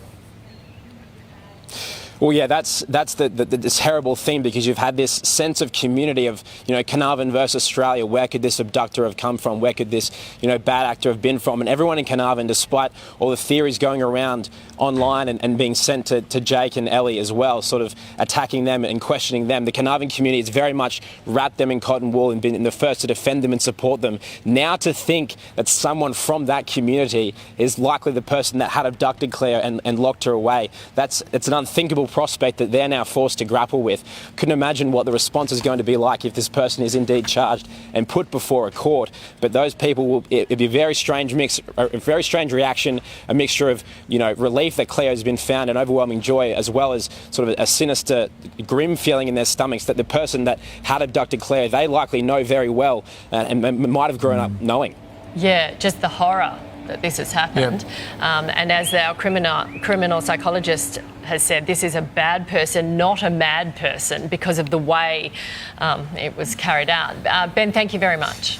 Let's go live to Matt Tenney now from our Perth Television Centre. Matt, this case has gripped the country. I can just imagine the reactions of joy coming into WA now. I know from our families over there, we're getting WhatsApps and texts of joy coming from our families in WA. It is absolutely extraordinary, Koshi, in that everyone's trickling into the newsroom now and cannot believe that Cleo Smith has been found alive. This is day 19 of this search. To think this little girl has been rescued in a house in Carnarvon. A police officer has gone up to her, picked her up and said, "What is your name?" And she has said Cleo, and she is now reunited with her parents. It is absolutely amazing news. This case sent shockwaves through the WA community. This just doesn't happen here. Cleo was at a remote campsite, the Blowholes campsite. This is where families go to chill out. It's by the beach. It's very relaxing, very low key. You would never expect a child to be abducted from a place like that. This has obviously drawn comparisons to the Maddie McCann case, the William Tyrrell case. I think there were people starting to give up a little bit of hope, day 19, and it was too hard to bear to think what has happened to Cleo. Where is she? What is she doing right now? Police came out, they said she could be anywhere. She could be anywhere in Australia. To think that she has been rescued from a house in Carnarvon, not too far from that campsite in a town where Jake and Ellie call home, is amazing news. This is bringing so much relief to West Australian people this morning, especially parents with kids this age. I mean, it has just been a really worrying time. Yep, too right. All right, Matt, keep us up to date. Now to Terry Goldsworthy, a former detective inspector, joining us now from the Gold Coast. This is just so incredible. A lot of people absolutely shocked that she, and obviously, ecstatic that she's been found. How do you think police did this? Look, I think this is a really good example of police putting in plenty of resources in the early days into what was initially a missing person case and then flowed into an abduction / possible homicide. So that's one of the key things to success here, I think, is that it was a large amount of police resources put in. They took it very seriously from the start, and that put them on the front foot. So, you know, when you're looking at homicide-type investigations, that first 24 hours, the golden hour, as they call it, is crucial in determining the success or otherwise of the investigation down the track. So I think the police resourcing, the media exposure, I mean, the media are an investigative tool for the police, and that has been exceptionally well covered by the media. So it would have made it very difficult for anyone to take any actions in relation to the child after the event. And Terry, it seems as though this offer of $1 million reward so early in the investigation could have been a groundbreaker. Rewards are usually issued months, years after the fact. The fact that WA Police decided to do it right up front could have been crucial. Yeah, I think so, Koshy. I mean, traditionally, you're right. Rewards are done when traditional investigative techniques are exhausted, you know, what you call a cold case. It's used to generate further information. In fact, such a big reward was put out so quickly would have just added pressure. It certainly would have, created information. And, you know, these investigations are all about moving from a low information state to a high information state. And one way you do that is by putting out rewards. So, I think the police obviously got a hot tip last night and probably acted on it immediately. Oh, so you think it would have been this late, just an immediate tip and then in there? In the just last few hours? Yeah, look, I don't think when you're talking about the safety, possible safety of a child, they're not going to sit there for 2 or 3 days debating whether they've got enough for a search warrant. If they think they had credible information and the child was there, they would have acted immediately. I'd be very surprised if they didn't. You mentioned before that the media was an investigative tool. We've heard from a criminologist that this person was bad, probably not mad, maybe a lone wolf predatory offender. Do you think that because of all the extensive media coverage that they may have had to lie low with her for all these weeks because they couldn't get her out of the house or something? What's your sort of summary of what would have happened? Yeah, look, it's difficult to say, Nat. I mean, what we do know is that person was in possession of the child, so to say. So prima facie, there's an issue there in terms of criminality. What the police would be trying to do now, since they've found the child since 1 o'clock this morning, would be, I guess, attempting to interview that person to fill in the blanks for the last 19 days. You know, where was the child? How did that person come into possession of the child? Was anyone else involved? All of those things will need to be explored. And, of course, we're assuming that the person is going to be cooperative. I mean, that's something else the police will need to work on to get that person talking to them. Yeah, absolutely. Yeah. Terry, thank you so much for joining us. Thanks, Koshy. Well, straight ahead, we'll have more on this incredible breaking news this morning. Cleo Smith has been found alive and she is well. She is back with her parents in Carnarvon. We'll be back with more in a moment.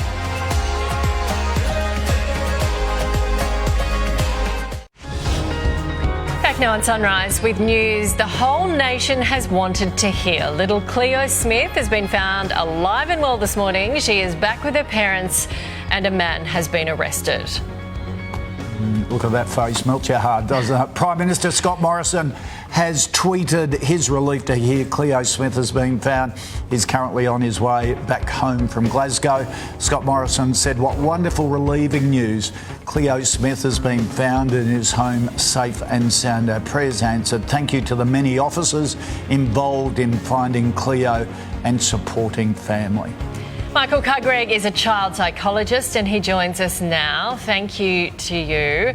Look, this is horrible that she's been through this. Wonderful she's been found. A 4-year-old. Do we have any idea what sort of impact something like this could have on her future? Yeah, Nat, 19 days away from your mum and dad is going to leave you feeling confused, scared, shocked, lonely, and probably a tad insecure about the future.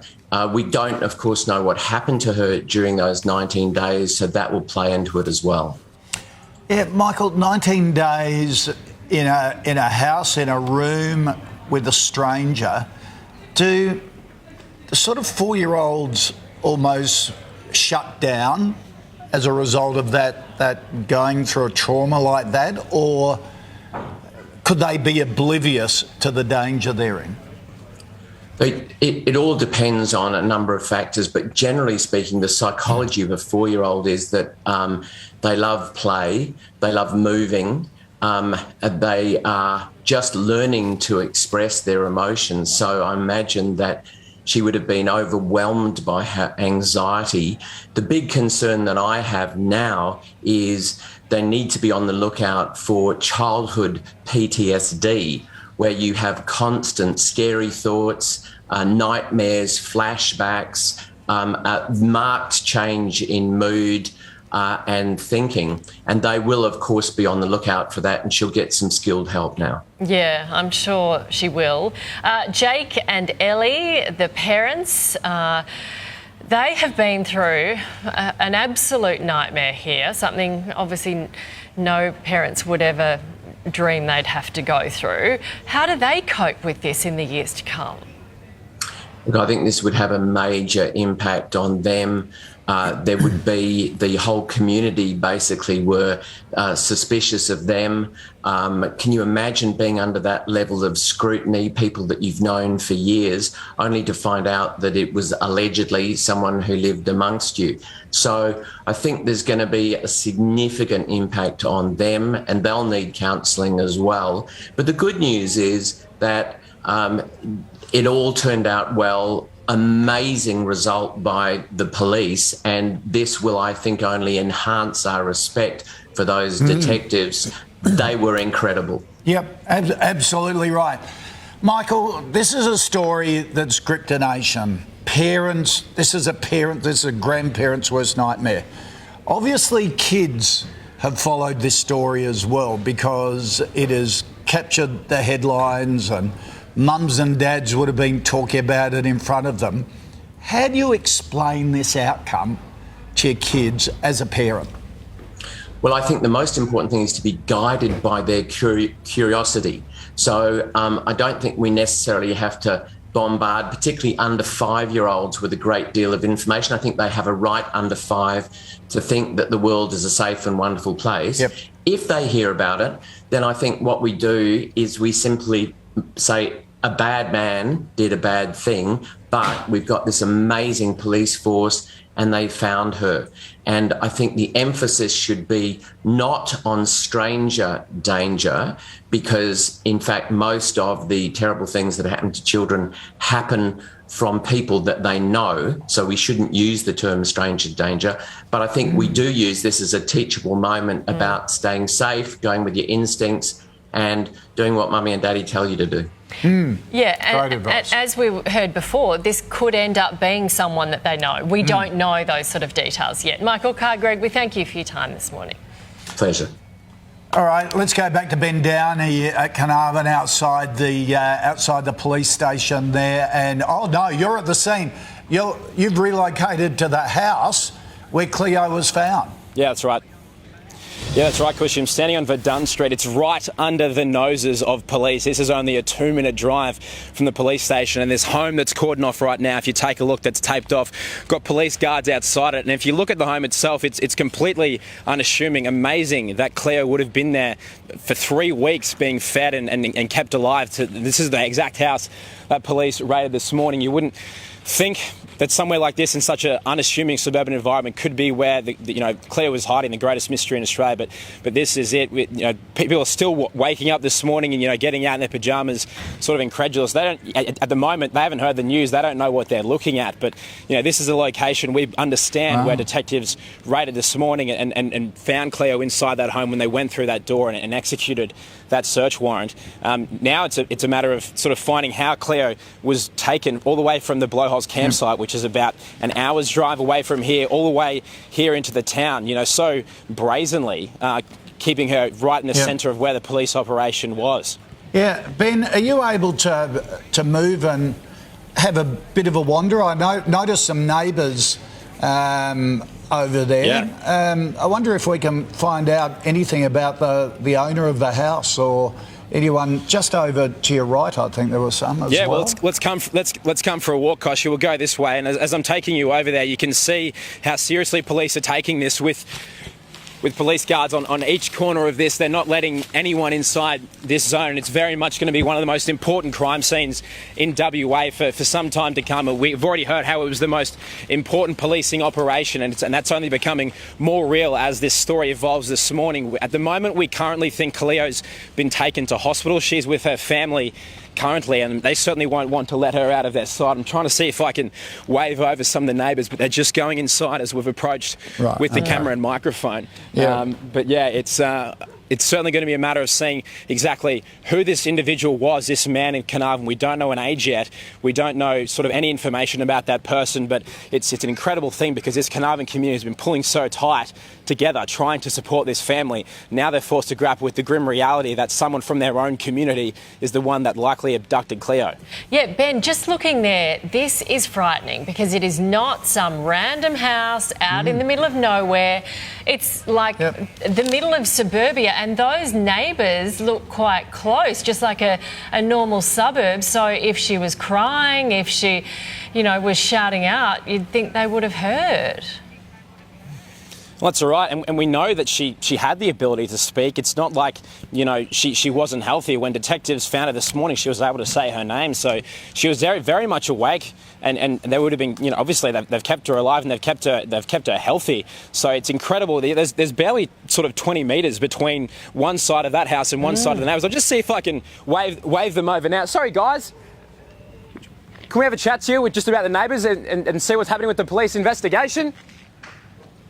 Well, they're talking amongst themselves right now. I don't know if I can wave them over. We might get lucky later on, but I mean they're probably just digesting it right now. They might not even know exactly what's unfolded right outside their front door. I mean, Carnarvon, police obviously have to have a high presence in a town like this, so it's unbelievable to think that they're probably they're not exactly sure, and that the most alarming sort of thing is unfolded outside their home at 1 o'clock this morning. But like you say, you wouldn't think that just an unassuming house like this would be the one where Cleo has been kept.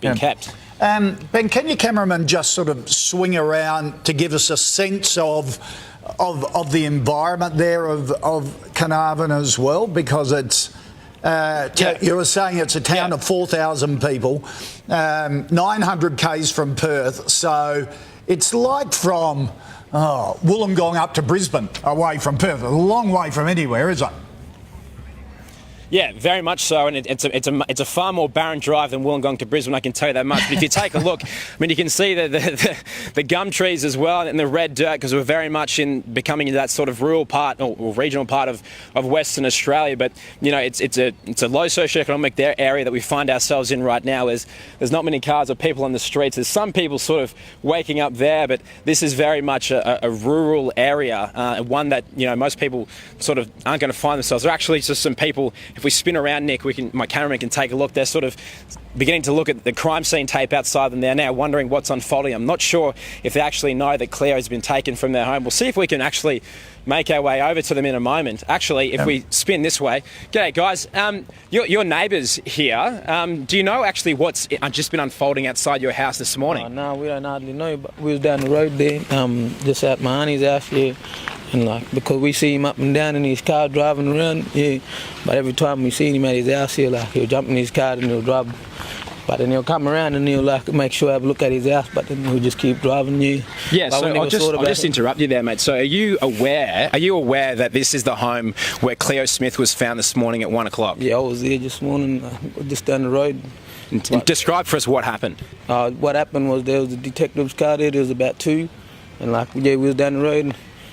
And then two jumped out, and then they walked in there about 10 or 11, something like that. But they ended up finding her inside there, yeah. And how frantic were they sort of going into the house when they executed that search warrant? No, we wasn't too sure, yeah. We stayed our distance, yeah. We stood back and we waited. But then after that, we seen someone, on the detective's shoulder. We thought it might be that little girl now, which it was, yeah. So then I went closer to the detective's car, yeah, and I saw her in the back of the car, yeah, with the detective who was holding her, yeah. And when you saw her in the back of the car, what was going through your mind? I was a bit shocked too at the same time, yeah, because the person is in our street, and yeah, we would walk around, yeah, and what we do, what we do best. And we won't reveal the name of the individual that you're neighbours with, but can you give some insight into what they're like? Neighbours, like, they quiet and that day, like, they do their own thing, but everyone, like, they know the person who stays at that house, they wouldn't think about, or wouldn't thought about it would be him or something new. But we got a shock ourselves that it was him. Yeah. And, you know, she's been there, we believe, for up to 3 weeks. Yeah, did you have any sign that anyone might have been taken there? Was there anything suspicious that piqued your interest over those 3 weeks? Yeah. Oh, other day, like, I think it was Monday, we saw him in the Woolworths there buying Kimbies and that, but we didn't click on who it was, or what he was buying it for, who he was buying it for, yeah. But until now, And are there things sort of popping into your mind now, that little things over the past 3 weeks that, you know, that spark of inspiration, that might have been something, the reason why Cleo could have been there? Is there anything else that's coming to mind now when you cast your mind back that could have given you a hint as to what was happening just next door? Yeah, could have, but wasn't too sure about that, yeah. Yeah, pretty incredible, guys, and you can see very much the witnesses and the neighbours here are incredulous. They're just digesting the information. It's very raw here on this street in Carnarvon. That's only 2 minutes from the police station, literally under the nose of the massive operation, the Police Task Force Rodeo.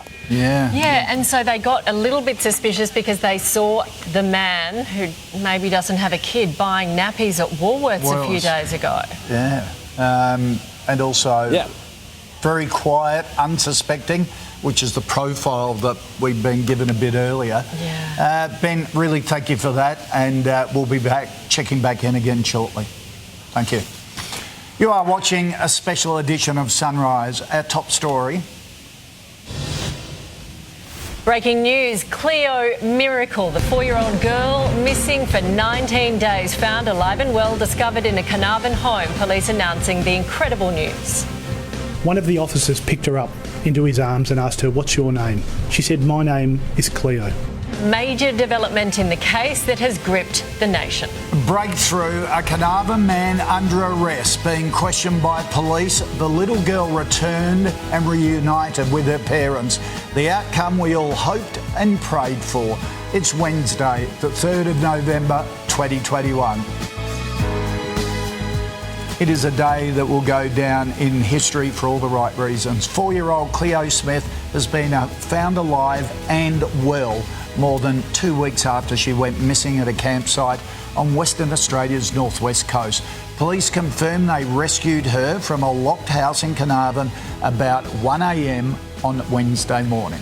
One of the officers picked her up into his arms and asked her, "What's your name?" She said, "My name is Cleo." The girl is well and has been reunited with her parents. A man from Carnarvon is in custody. He is being questioned by police. It is our top story this morning, and Eddie, an incredible breakthrough. An extraordinary breakthrough, Nat. Australia is celebrating the news that Cleo Smith, the 4-year-old girl missing in WA, has been found alive and well. The preschooler, as you said, has been reunited with her parents almost 3 weeks after she disappeared during a family camping trip. 19 days of heartache. Hundreds of police, emergency services and volunteers dedicating every spare moment to finding little Cleo. This morning, she's back in her parents' arms. It's my privilege to announce that in the early hours of this morning, the Western Australian Police Force rescued Cleo Smith. Cleo is alive and well. At 1 o'clock this morning, police broke into a home in Carnarvon, not far from where Cleo went missing. Inside one of the rooms, 4-year-old Cleo. One of the officers picked her up into his arms and asked her, "What's your name?" She said, "My name is Cleo." Cleo and her family left town for a camping trip at the Blowholes campground on October 16. Cleo's parents last saw her at 1:30 in the morning when she woke for a glass of water. At 6:23, Cleo's mother Ellie woke once more to find her 4-year-old daughter gone, the tent unzipped, higher than the little girl could reach. I would never wish for anyone to wake up and feel that feeling that went through me. I couldn't explain it to you. I want her home. 3 weeks of scouring bushland north and south of the region, a plea for help extended nationwide.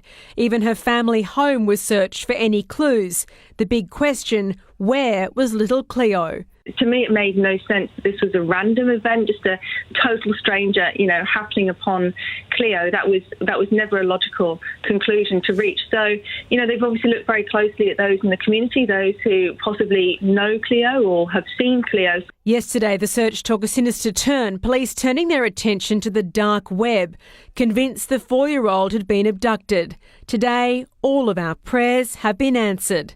It's the outcome we've achieved because of some incredible police work, and I want to thank Cleo's parents, the Western Australian community, and all of the volunteers. Now, this could be a lone wolf predator that we're hearing about. There could be more people that certainly knew or suspected, and that may be where the $1 million reward has possibly come into play in helping bring this result this morning. Maybe somebody knew something, somebody suspected something, they may have heard Cleo at that house. This morning, a man from Carnarvon is in police custody. He is currently being questioned by detectives. How was Cleo taken? Why was she in his home? And what happened to the 4-year-old in the past 19 days? And all credit to those detectives in the WA Police Force. It shows the impact that the New South Wales Police Commissioner Mick Fuller actually called the WA Police Commissioner this morning, and the Police Commissioner actually broke down and cried. That's how much this story means to that force. Yeah, and the Police Commissioner is coming up very soon. Thanks, Eddie. Live now to Ben Downey, who's in Carnarvon. Ben, you've just had a fascinating interview with one of the neighbours. You're live at the scene where Cleo was found. Yeah, that's right, Nat. We're just outside and we've actually had forensics moving into the home right now. You can't really see them, but we have recorded some pictures. But I'm here with another neighbour who's also waking up to the news that just next door, Cleo Smith has been found. If I can ask you just what's going through your mind right now? It's just that, I don't know, just a lot that she has been found. And I mean, you live right next door to this individual. What can you tell us about him and what's he like? And do you have any sign in the past few days that Cleo could have been kept here? I don't really know, because all I seen was just drove past his house, and that was a bit not in place. And tell me more about that driving. So when we was driving, that was suspicious? Yeah, it was suspicious. Like, he went straight past his house around. He got to the corner and then he just took off really, fast. It wasn't the speed. How did he take off? In which direction was he going? And what time was this going on? So like in the afternoon around 3? 1, 2, 3, yeah, just go up and down past his house, but he'll make sure you have a look at his house first. Yeah, instead of us, they keep an eye out, looking. But he looked a bit suspicious out of the way he was cruising up and down. Yeah, but the boys and I seen him at the Woolworths the other day. And so detectives have been going in and out of this home this morning as well. The forensic investigation is still very much ongoing and the police operation hasn't slowed down. Have police spoken to you guys and asked you for any information on your neighbour? No, the police haven't spoken to us yet. This morning, we was going to come and have a chat with them. But, I just a lady said there was no comments. Yeah. And so when you think now, what kind of help if they ask you for any information on him, and if I was an investigator right now saying, what was suspicious happening over the past few days, what would you tell that investigator? All I know is about him driving past. And what car does he drive? Because we know at the moment that police, over the past 3 weeks, there was a car seen driving from the Blowholes campsite at the time when Cleo disappeared. And it was meant to be a small passenger vehicle. What car did you see him driving? That one parked up in the driveway. Yeah, which one? Can you point it out for us and we'll have a look? It's behind these grass. It's behind the grass there. So it's one of the, so what she's gesturing to is she's gesturing to that Mazda in the driveway there. Now, we're not certain that is the vehicle, but it does match, at least to some description, the description that police issued of a passenger vehicle, not a high-level four-wheel drive that are typically seen at that Blowholes campsite. We're actually now starting to see some more neighbours going through, taking a look and still coming to terms with the amazing sort of revelations that have come outside of this house this morning. But this will very much remain a crime scene for the term to come. All right, Ben. So we've just had the 2 forensic police go in there at the moment. We noticed their shoes were covered and sort of, as you say, it's a really active crime scene at the moment. Yeah, very much so. And it's going to be a case of that everything, every sort of car, every morsel of information that either left this house or came back, that we heard the neighbours here talking about, the nappies that they were buying and the items from Woolworths. Every single possible thing that could be catalogued will now be entered into evidence. There is going to be a huge case to mount to make sure that the person that abducted Cleo is brought to justice. And anything that, we keep saying it, how mundane and how normal this house looks. If you take a look at it really, it just looks like a standard old house. But all the things that you're looking at now that seem mundane, you wouldn't think twice about looking at, well, they now very much could be entered into evidence and could be some of the key clues that detectives find if they're going to sort of bring Cleo's abductor to justice when they prosecute this case through the courts here in Western Australia. Yeah, and it looks like there are quite a few houses around this house, are there? Which seems incredible, Ben, that for 19 days she may have actually been in that house. I mean, I know we don't know the details. She could have been somewhere else. Yeah, that's right. This is very much, it's the house that we've heard the neighbours say that, they've seen people coming to and from this house in suspicious fashion, but this is only the house where she was found. She very much could have been kept in other locations because this is right under the nose of detectives. It's barely a 2-minute drive from the police station, which has been the centre of this enormous police operation task force, Rhodia. So they might have been taking Cleo, for all we know, to multiple different homes. That this person was described, though, as sort of an individual that was silent to sort of match the description we've heard criminologists describe, where, sort of kept to themselves and stuff like that. So we're going to see, obviously, when this comes out, has Cleo been sort of moved around to avoid detection? Detectives, obviously, one of the first places they checked are all the known areas where these kind of people hang out, the kind of people they congregate with. So it's hard to imagine that this is the first time police have actually been here. Very likely they've been here multiple times. So it's just incredible now that after potentially being here multiple times, this morning at 1 o'clock when they returned here, detectives, from what the witnesses described, wasn't a high-powered search warrant. Detectives walked in pretty calmly. They didn't try and bust the door down, from what we've been told. But when they did that, they were able to find Cleo alive, safe and well. Yeah, and the neighbours telling you, even late yesterday, that the suspect would drive by their house a number of times just to check it out, that there was no one there. So the extension could be that Cleo could have been left alone in that room while they go out. He's been seen at Woolies getting nappies. It's sort of, how do you keep a young girl quiet? Well, it's right. It's somehow that person's managed to do it for going on 3 weeks now. But all those movements that you've described, Koshi, about going to and from the home, doing laps of the house, looking over their shoulder, they're the kind of things that Crime Stoppers were urging people to come forward with information. There's been an overwhelming response with different clues and hints that have helped police build this case. And as far as 2 days ago, they hadn't seen a physical sign of her. No sleeping bag that was taken, no item of clothing, not a fingerprint, not a footprint. But now all those little bits of information that have now proved crucial to finding her alive and at this house right here. Yeah, and that's why, police were at pains to say, if you have seen anything, if you've heard anything, please tell us. And they had these 100 detectives on this case. We had a former detective inspector tell us, Ben, that they may have only just got this tip-off from someone last night at the very last minute and gone straight in. Have you heard anything about that? Yeah, I've heard whispers, Nat. It's unconfirmed yet, but the thing about this is if that's the case, it proves why police were so tenacious in keeping a media narrative going, make sure they keep releasing information to keep this in the public view. It also sort of goes to how powerful Jake and Ellie, Cleo's parents' testimony was when they did multiple interviews with the media to make sure that people had Cleo's disappearance at the front of mind, because all those little bits of information they've referred to, people, if we don't keep that message going and don't keep people thinking about getting that information out there, maybe that crucial clue that led police here wouldn't have arrived. Thank God it did.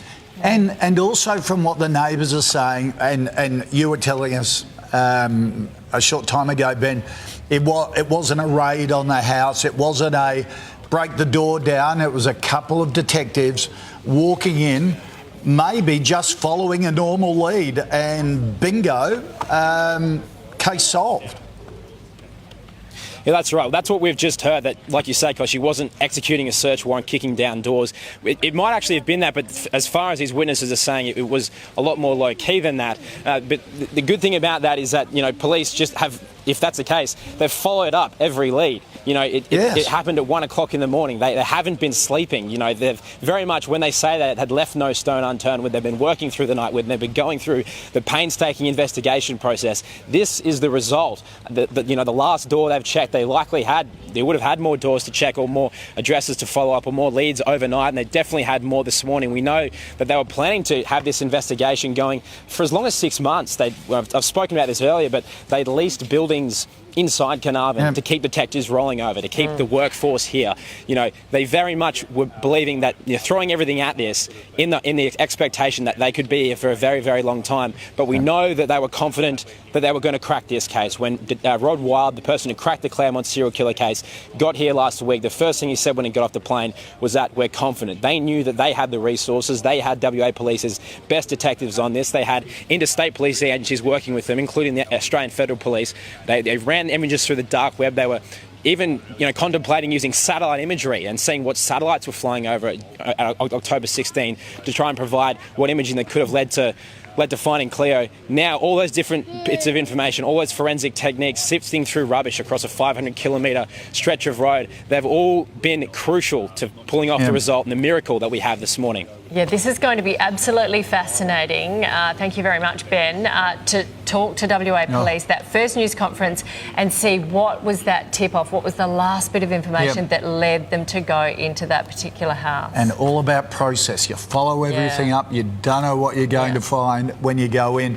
Let's go back to Matt Tinney, who is live from our Perth Television Centre. Matt, this case has gripped the country from October 16, when you think early November now. It's a long time for a little girl to be missing and to be found. Yeah, Koshi and Nat, what an extraordinary case. Day 19, Cleo Smith has been found. There hasn't been a day that's gone by that people in Western Australia haven't thought, where is Cleo Smith? Is she alive? What's happened to her? People here have been talking about this case constantly. Police have released tidbits of information. There was always a thought that police were holding their cards close to their chest, though. And as you've heard, they've been following up meticulously. They've been going through CCTV. They've been going through mobile tower records. They have been knocking doors in Carnarvon. People here are just absolutely amazed this morning. There is a relief across Western Australia that Cleo Smith has been found alive. We've seen this case being compared to the Azaria Chamberlain case, to Madeleine McCann, to William Tyrrell. And, in the case of Maddie and William, still searches going on. So to think after 19 days that police have been able to find Cleo Smith, it's just jaw-dropping.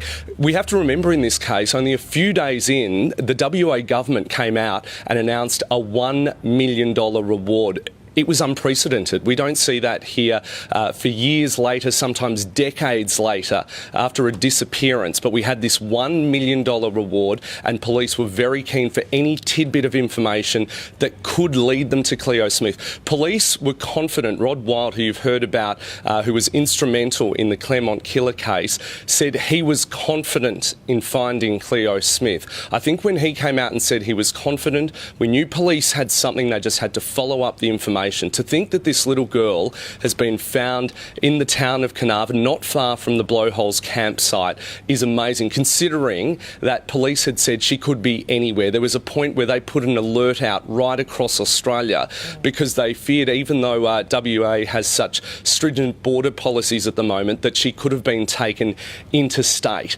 This case really did send shockwaves through the WA community here. There was a fear. This thing just doesn't happen here.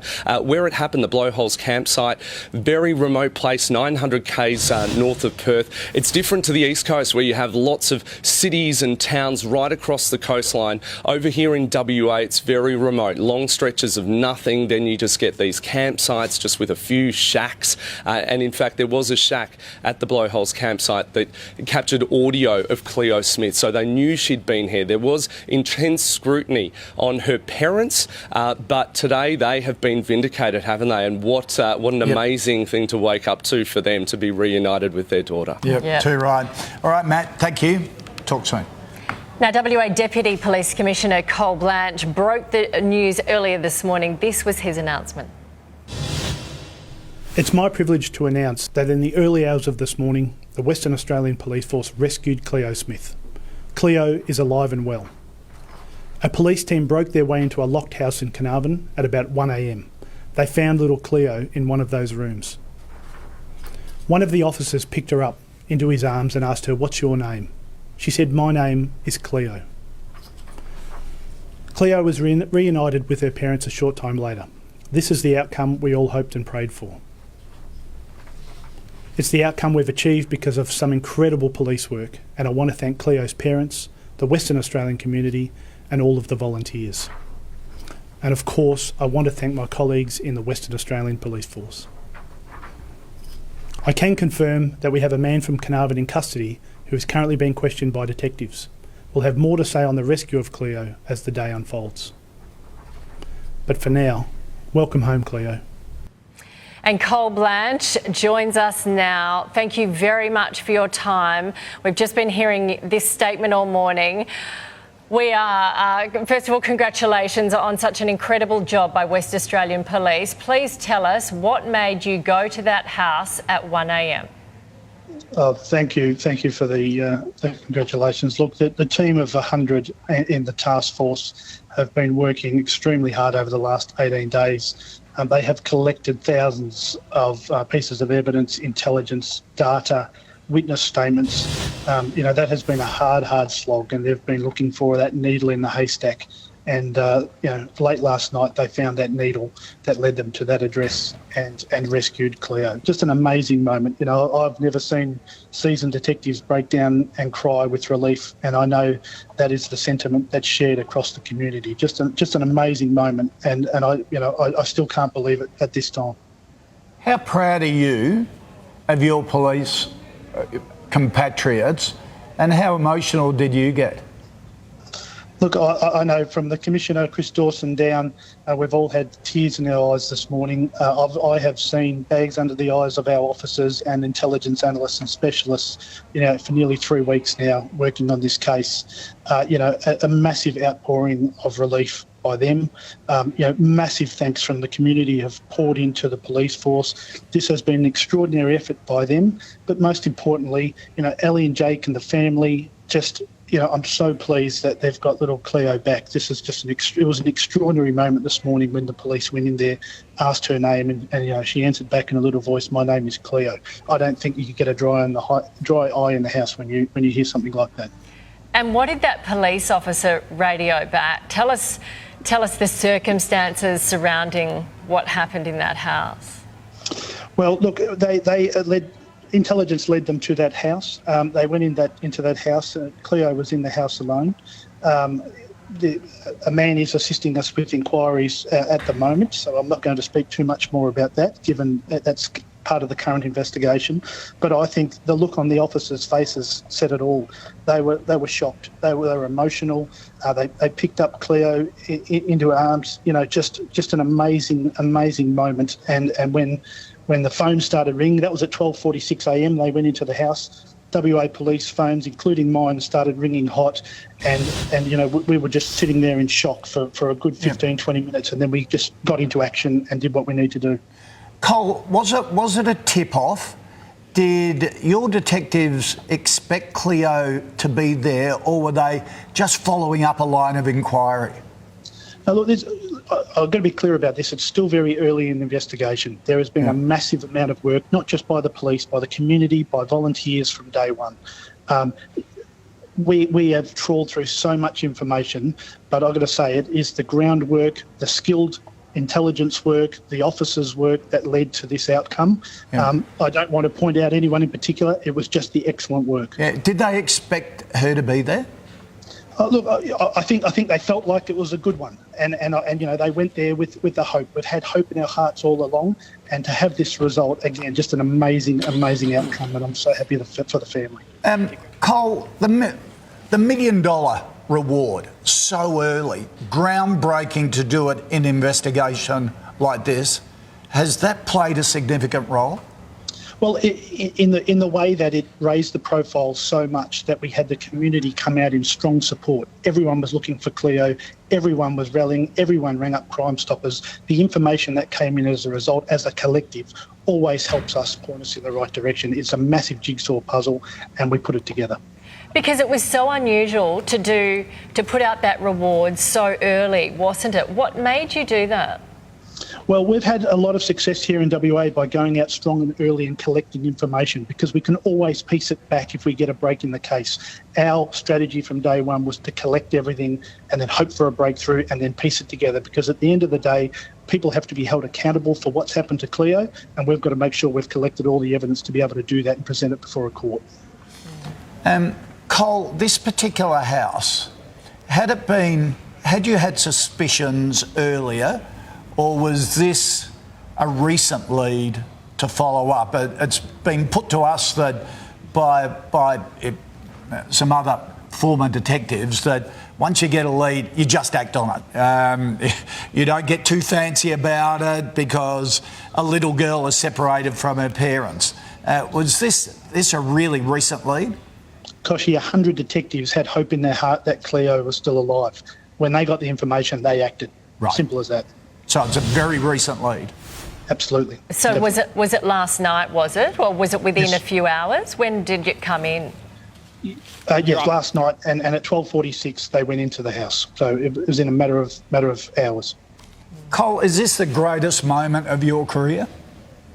Absolutely. I think it's the greatest moment of every police officer in West Australian Police Force's career. This is something that we had hoped for in our hearts, and it's come true. And again, for Ellie and Jake and the whole community, it's amazing. It really is amazing. How do you shield yourself from the pressure, the focus, the criticism? We'll talk about Jake and Ellie in a minute, because the pressure it's put on their relationship, I could not even fathom. But you're at the centre. People want results. You've got to ignore the white noise. Is it the process? Well, you know what, Koshi? You look at the photo of Cleo.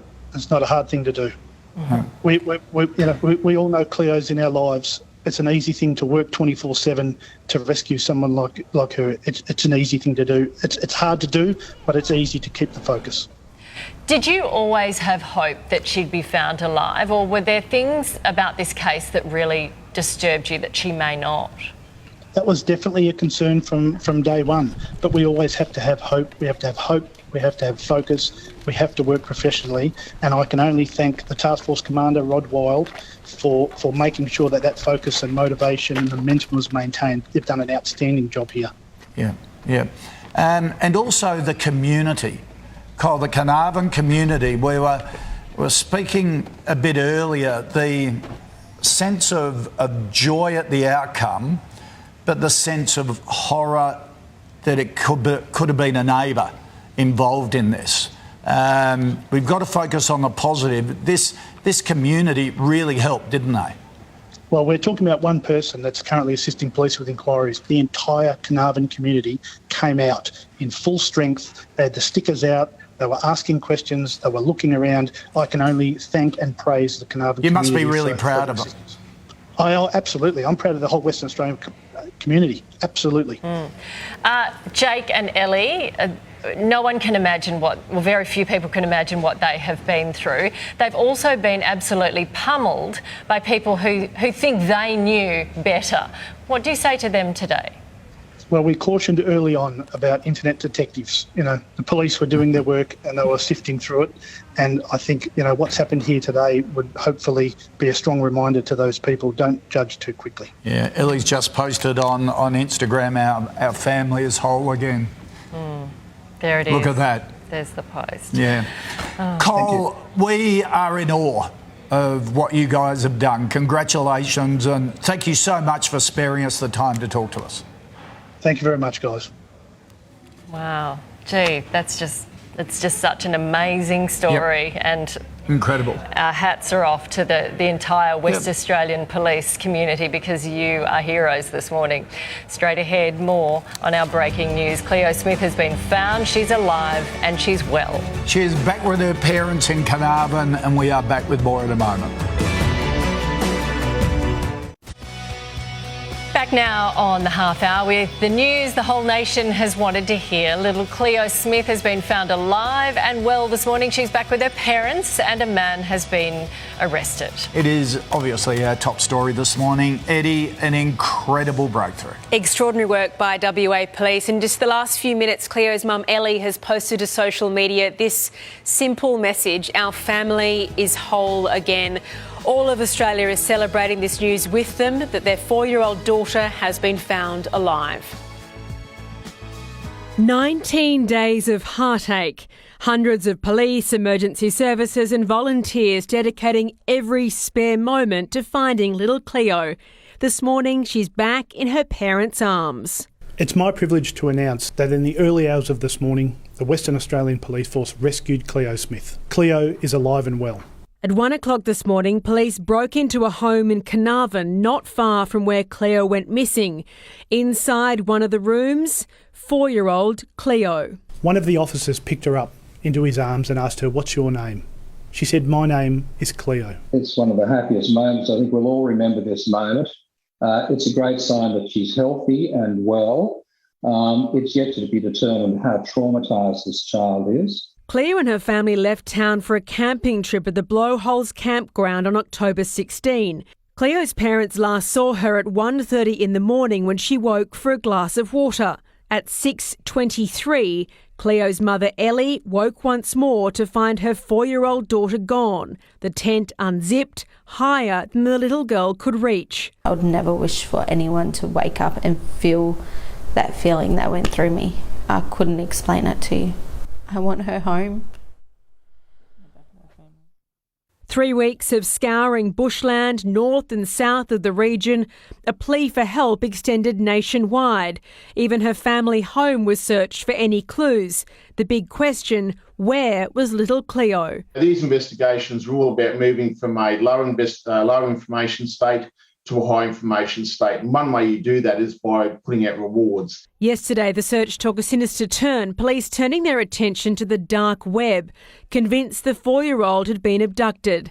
Today, all of our prayers have been answered. I think the police obviously got a hot tip last night and probably acted on it immediately. It's the outcome we've achieved because of some incredible police work, and I want to thank Cleo's parents, the Western Australian community and all of the volunteers. Now, this could be a lone wolf predator that we're hearing about. There could be more people that certainly knew or suspected, and that may be where the $1 million reward has possibly come into play in helping bring this result this morning. Maybe somebody knew something, somebody suspected something, they may have heard Cleo at that house. This morning, a man from Carnarvon is in police custody.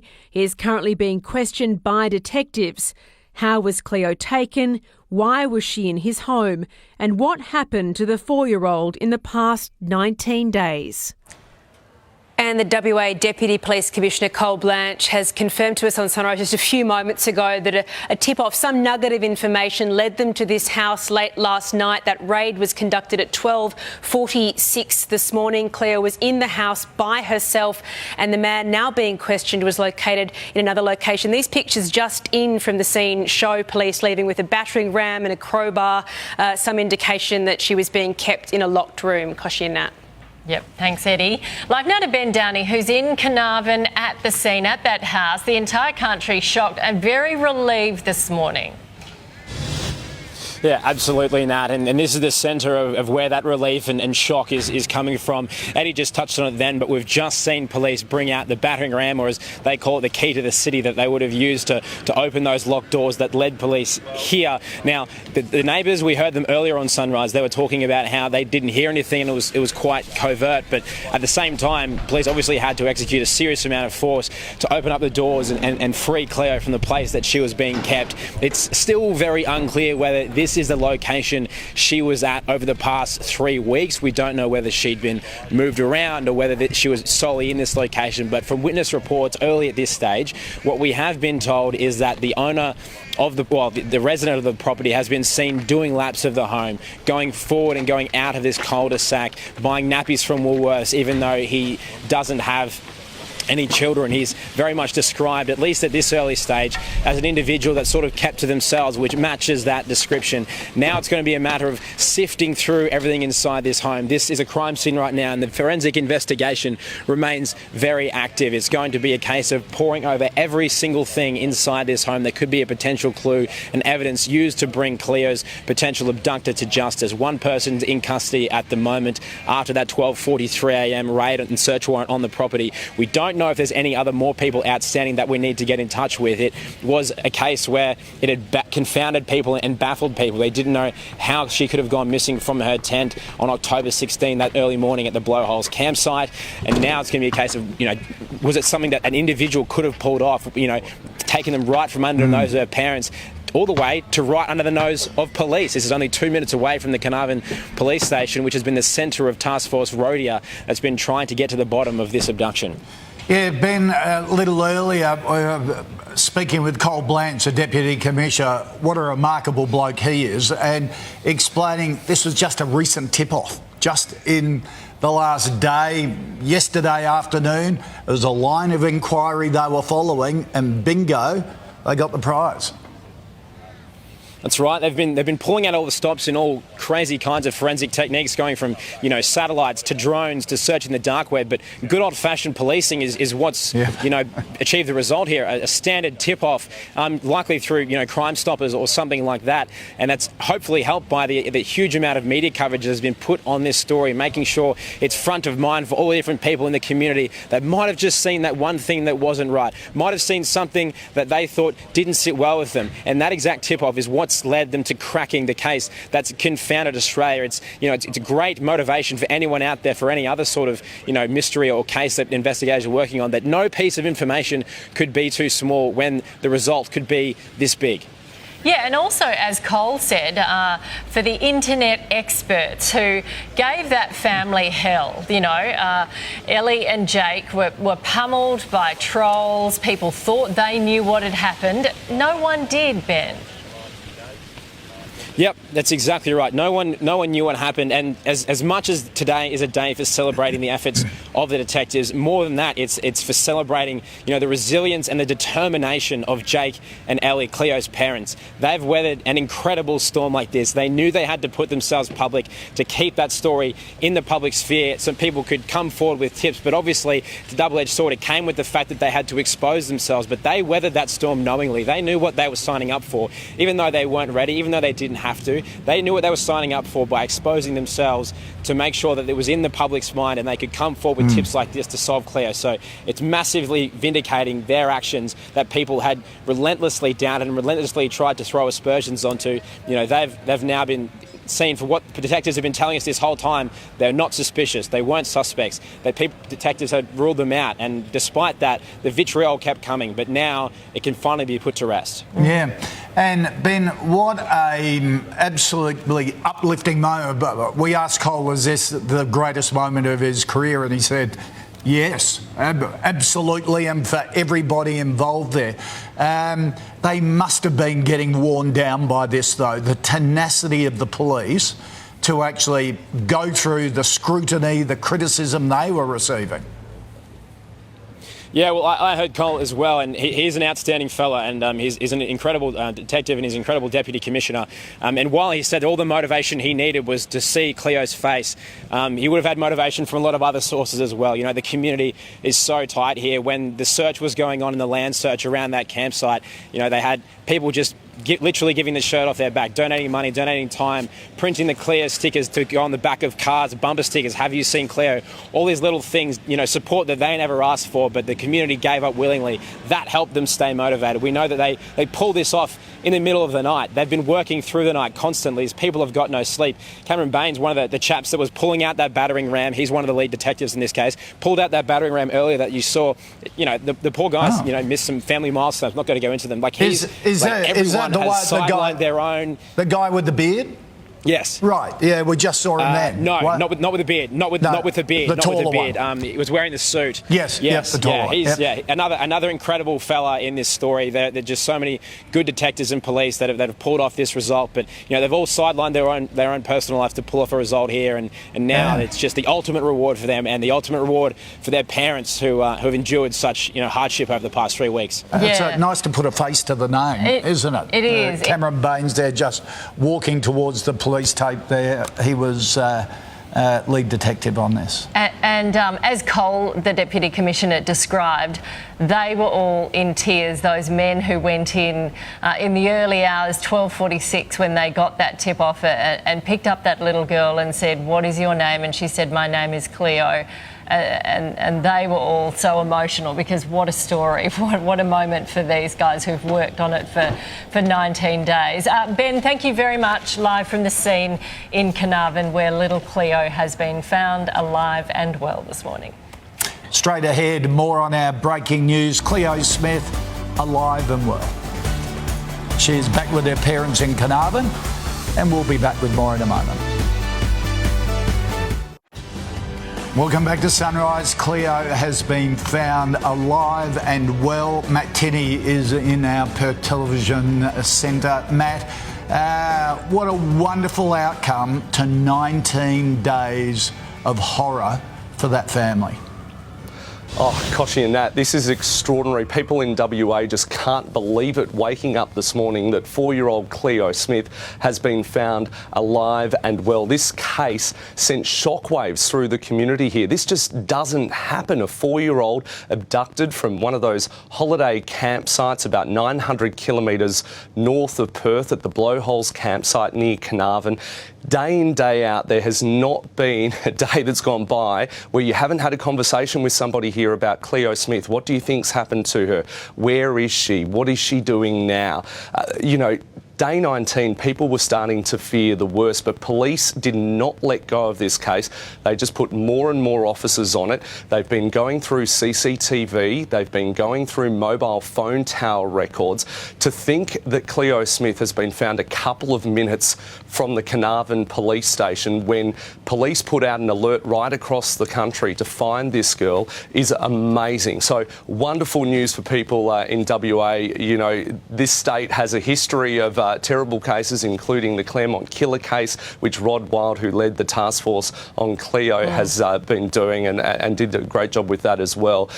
This is just amazing news for the people of WA. Yeah, and not just a West Australian story. The whole country has been gripped by this. Very happy this morning. Thank you very much, Matt Tinney. Thanks. Straight ahead, more on our breaking news. Cleo Smith has been found. She's alive and thankfully she is well. She's back with mum and dad. More in a moment.